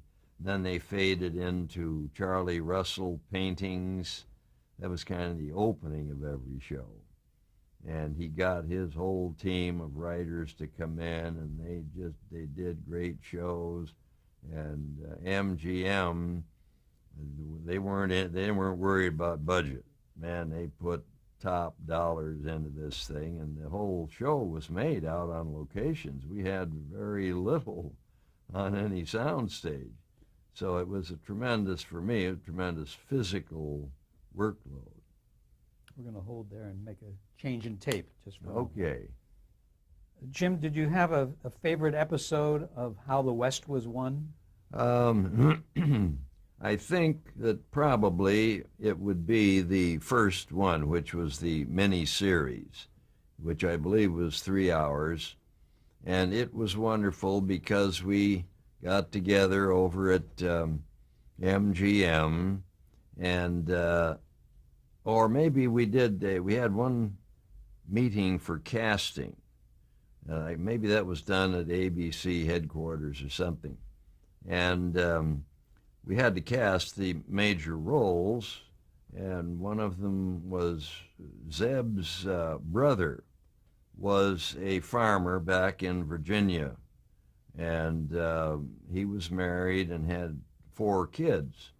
So we had to cast all those parts. They were major parts, and they were able to get Eva Marie Saint to play the mother, and Richard Kiley to play the father, and then we had to get the 4 kids. And I remember it was kind of interesting because we went into the projection room there to watch clips of various actors and all, and the guy who was the head of ABC at that time,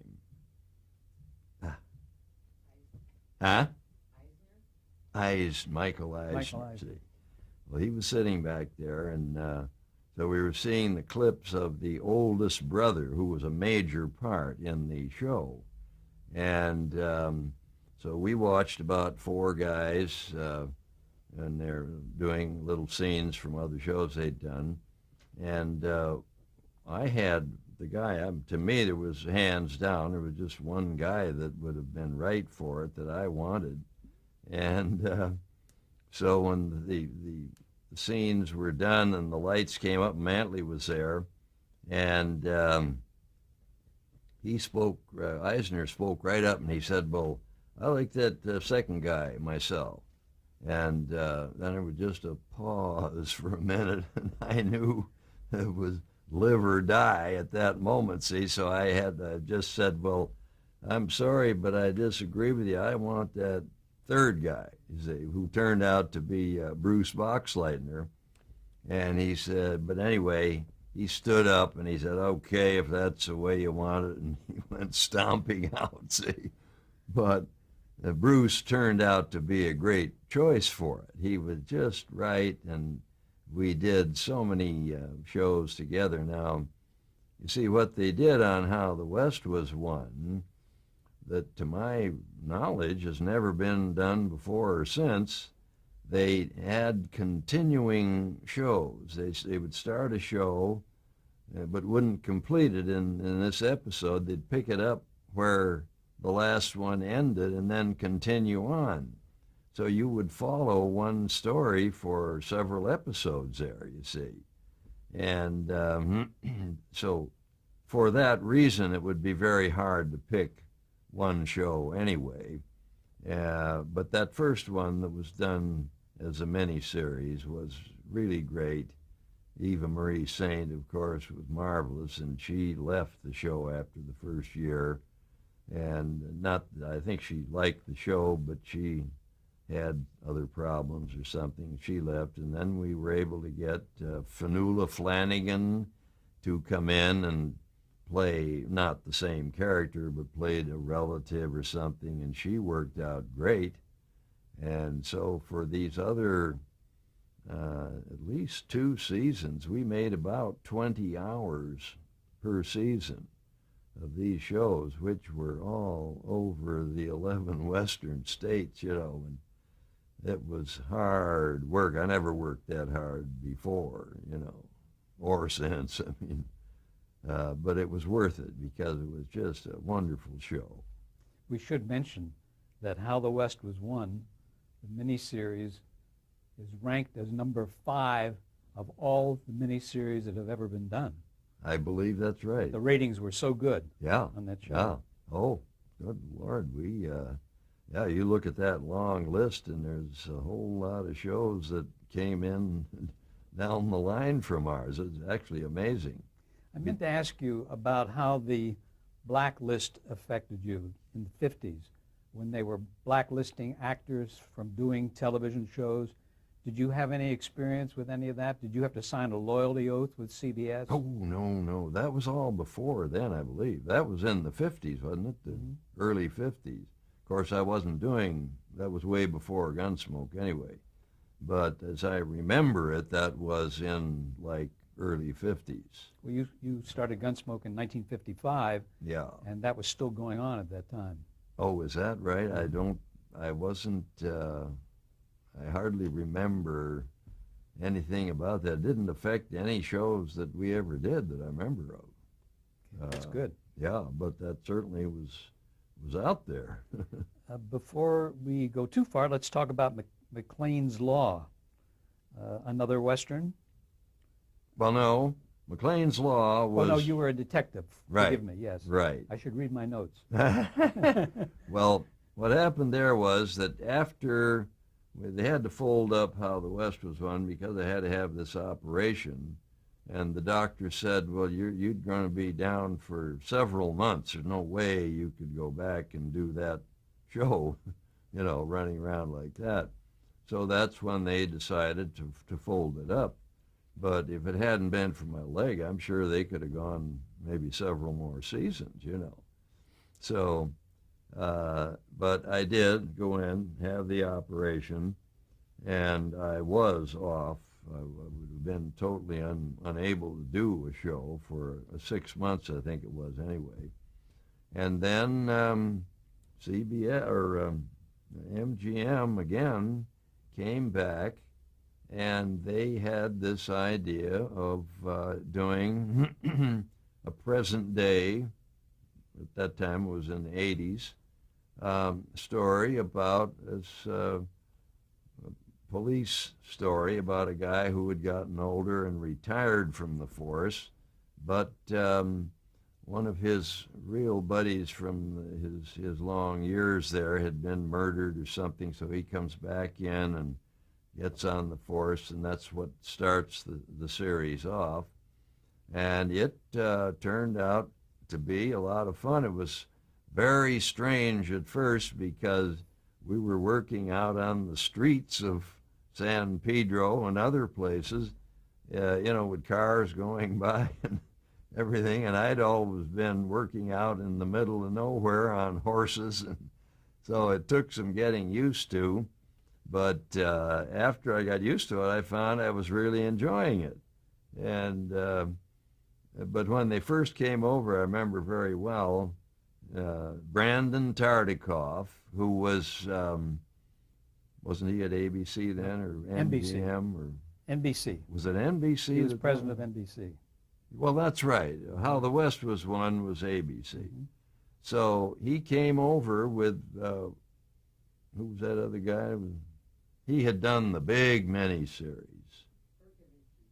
Berkovich had done the Thorn Birds or something, the Japanese one.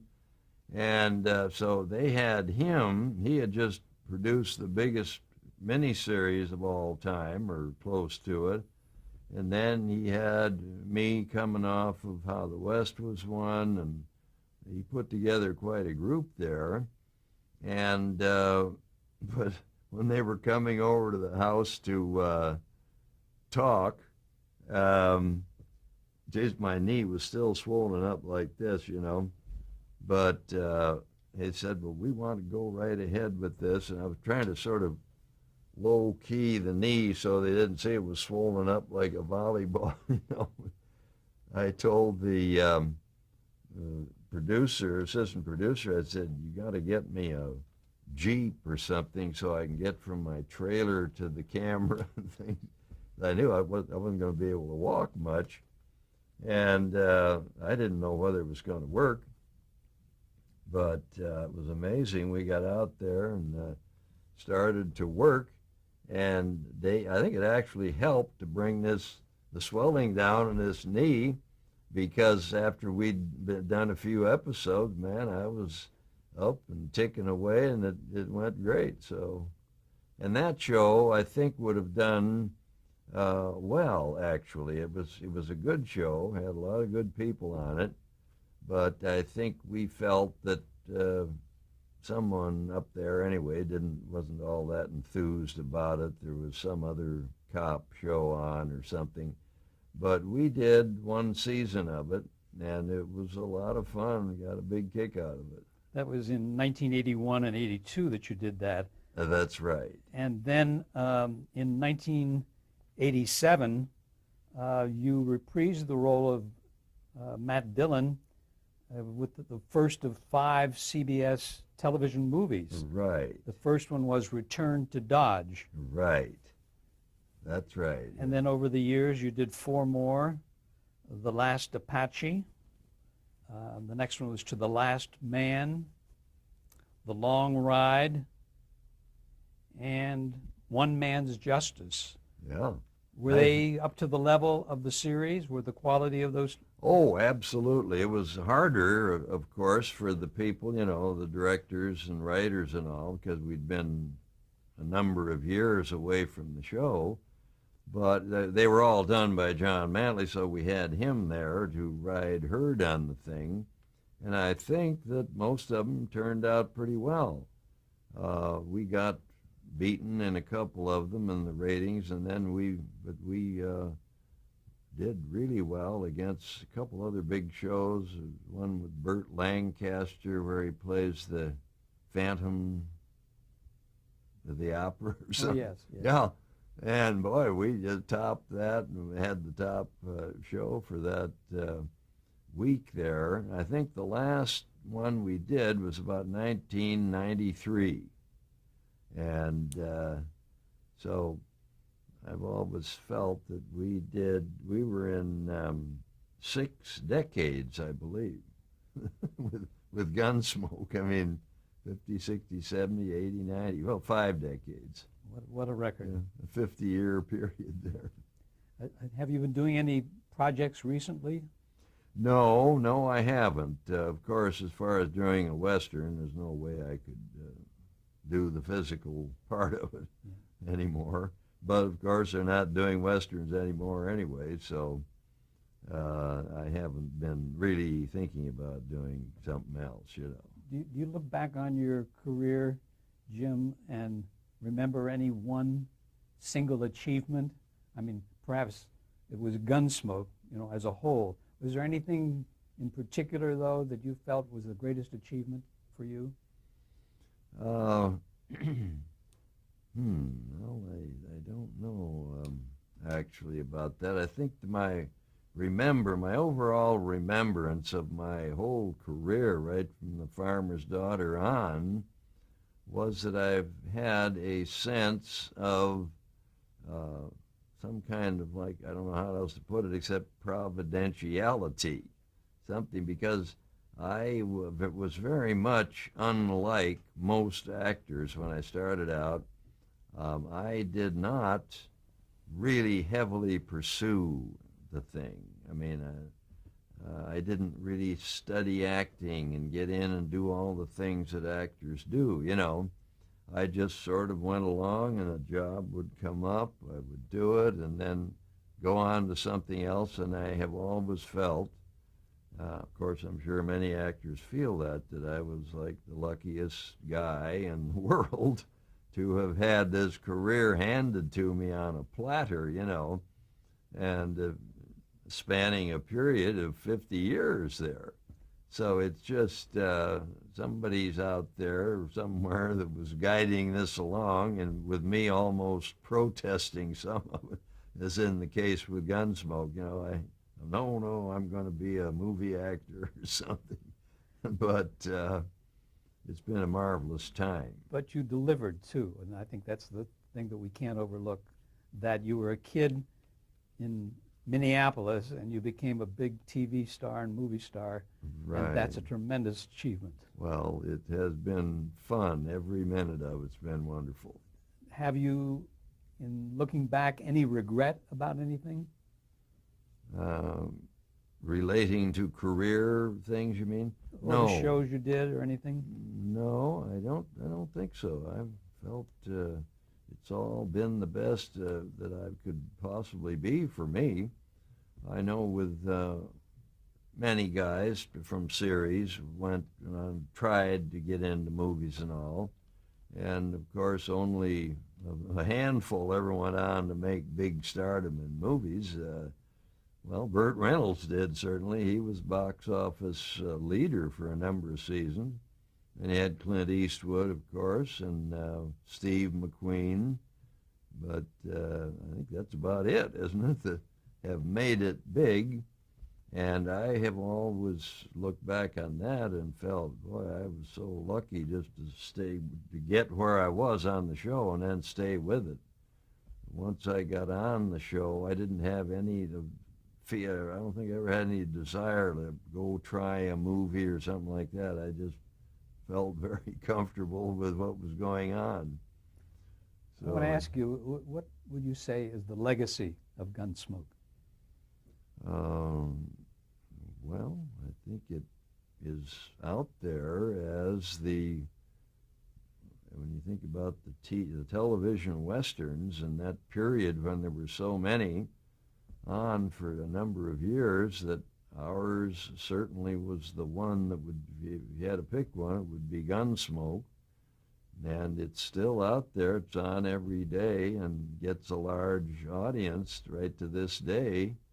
And I think that's probably what the legacy would be. I mean, I can envision it going on into outer space or something. Somebody on another planet picking it up someday or something like that. So would you say that's true of the Western genre as well, that it has an eternal life to it? Well, it certainly has had, but of course in recent years that's all shifted. I mean, I guess everything goes in cycles, but from way back to early times, the turn of the century, and the first movies that were made were Westerns, really. And right on up through all the years of Gunsmoke. And then I think they sort of began to taper off in not only television, but movies. And I don't think you'll find one out there today. As far as I know, there hasn't been a new one made for a long time. But they will come back, won't they? Well, I would certainly hope so. That remains to be seen. What would you say about television? How has it changed since you first started in the business? Well, that's a tough one. It changed. Well, I think one of the things that happens is that television, and we ran into this way back, that you run into this thing of, what do they go for, younger audience? Teenage audience? Well, yeah, but there's a name for that process. I can't think of it. But, they pick shows for whatever audience they feel that the sponsors are going to, Well, you mean that's they a have whole process that goes on. They test them, you mean, with an audience before they go on?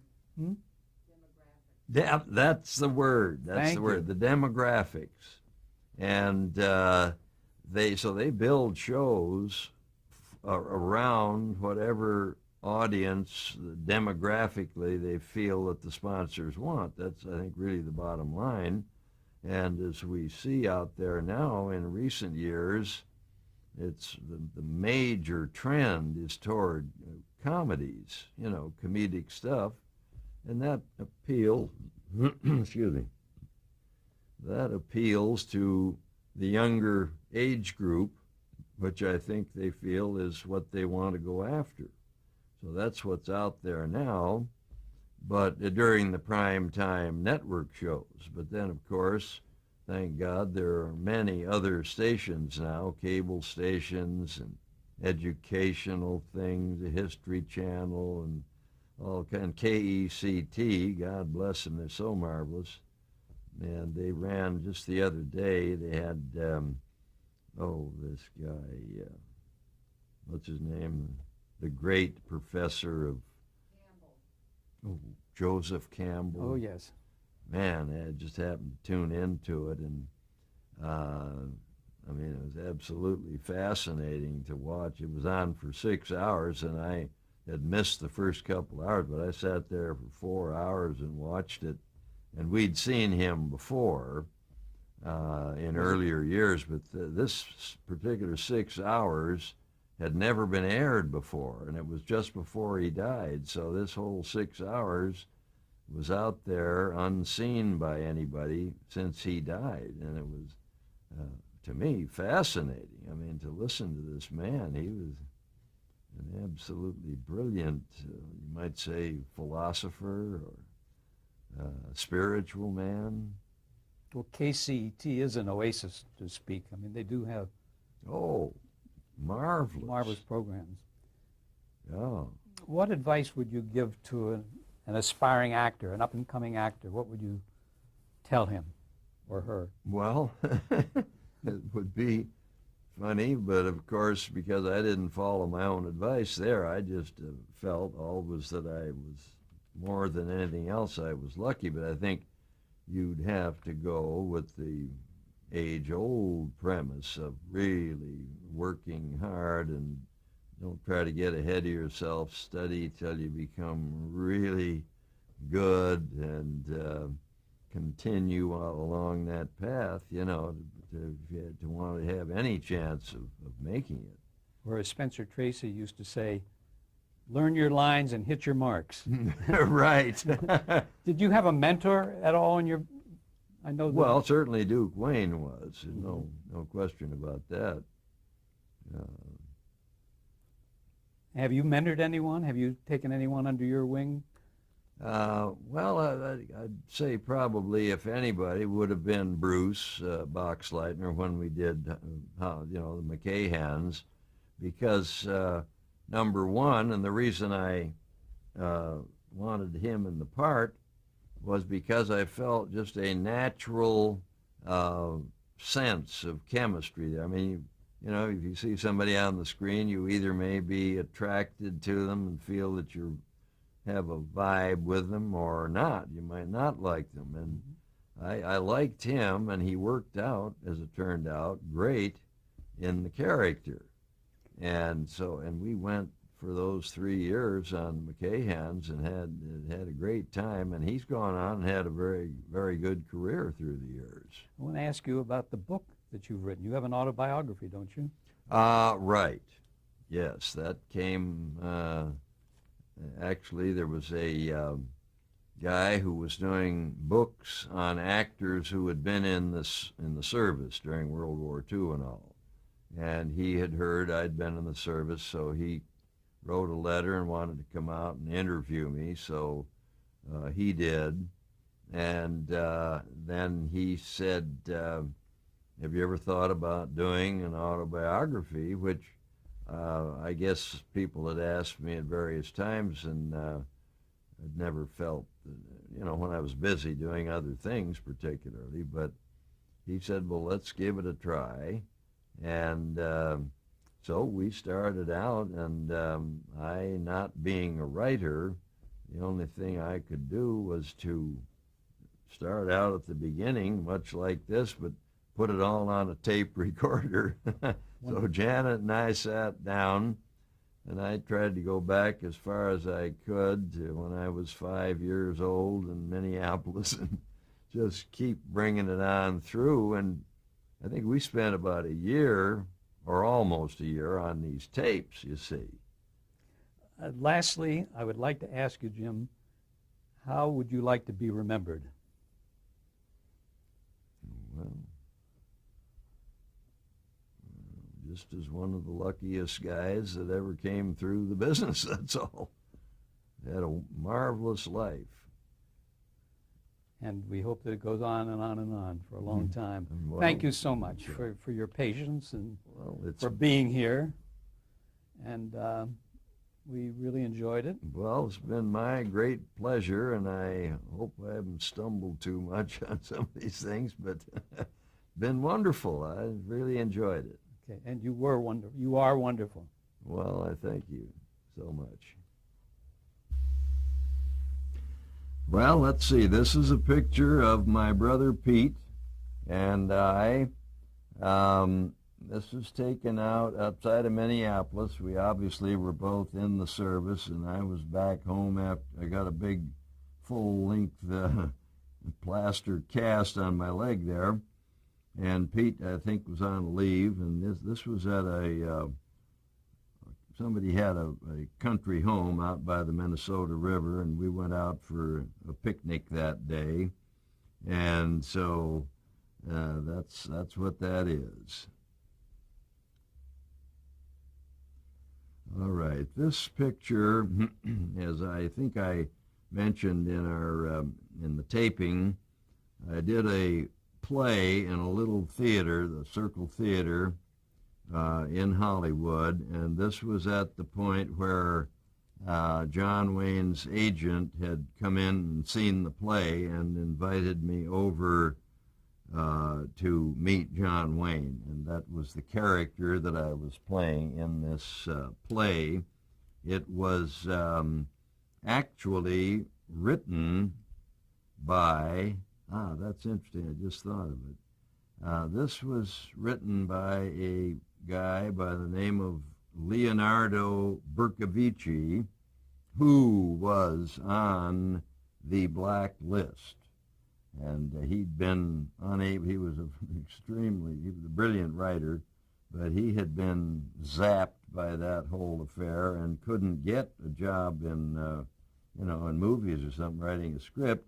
So he had written this play, which is about, it goes back to the ancient Greek, about Penelope and Ulysses, and he left and she was by herself for a long time, and I play the part of this young Trojan warrior or something who comes in, and the whole thing gets mixed in together there.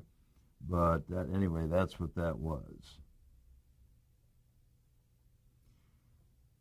Okay, this is a picture taken in the earlier years, I'd say this is probably taken about 48 or 49. It's pretty much of a standard, like all actors have a portfolio of pictures that they can show people and so forth.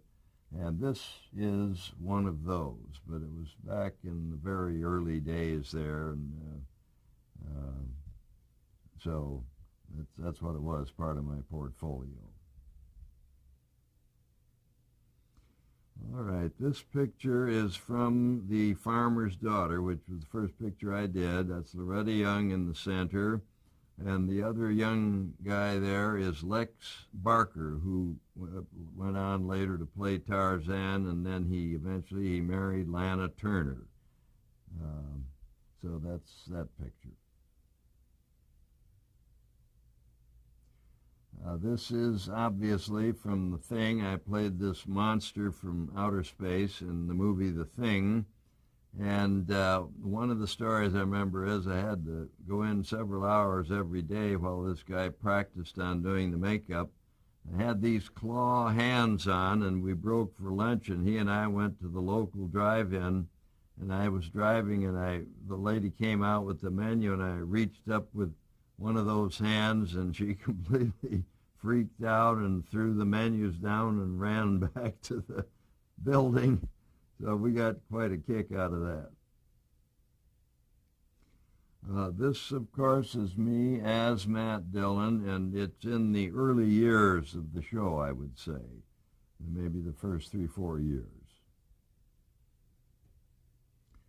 This one is me as the character of Zeb McCahan in the miniseries The McCahan.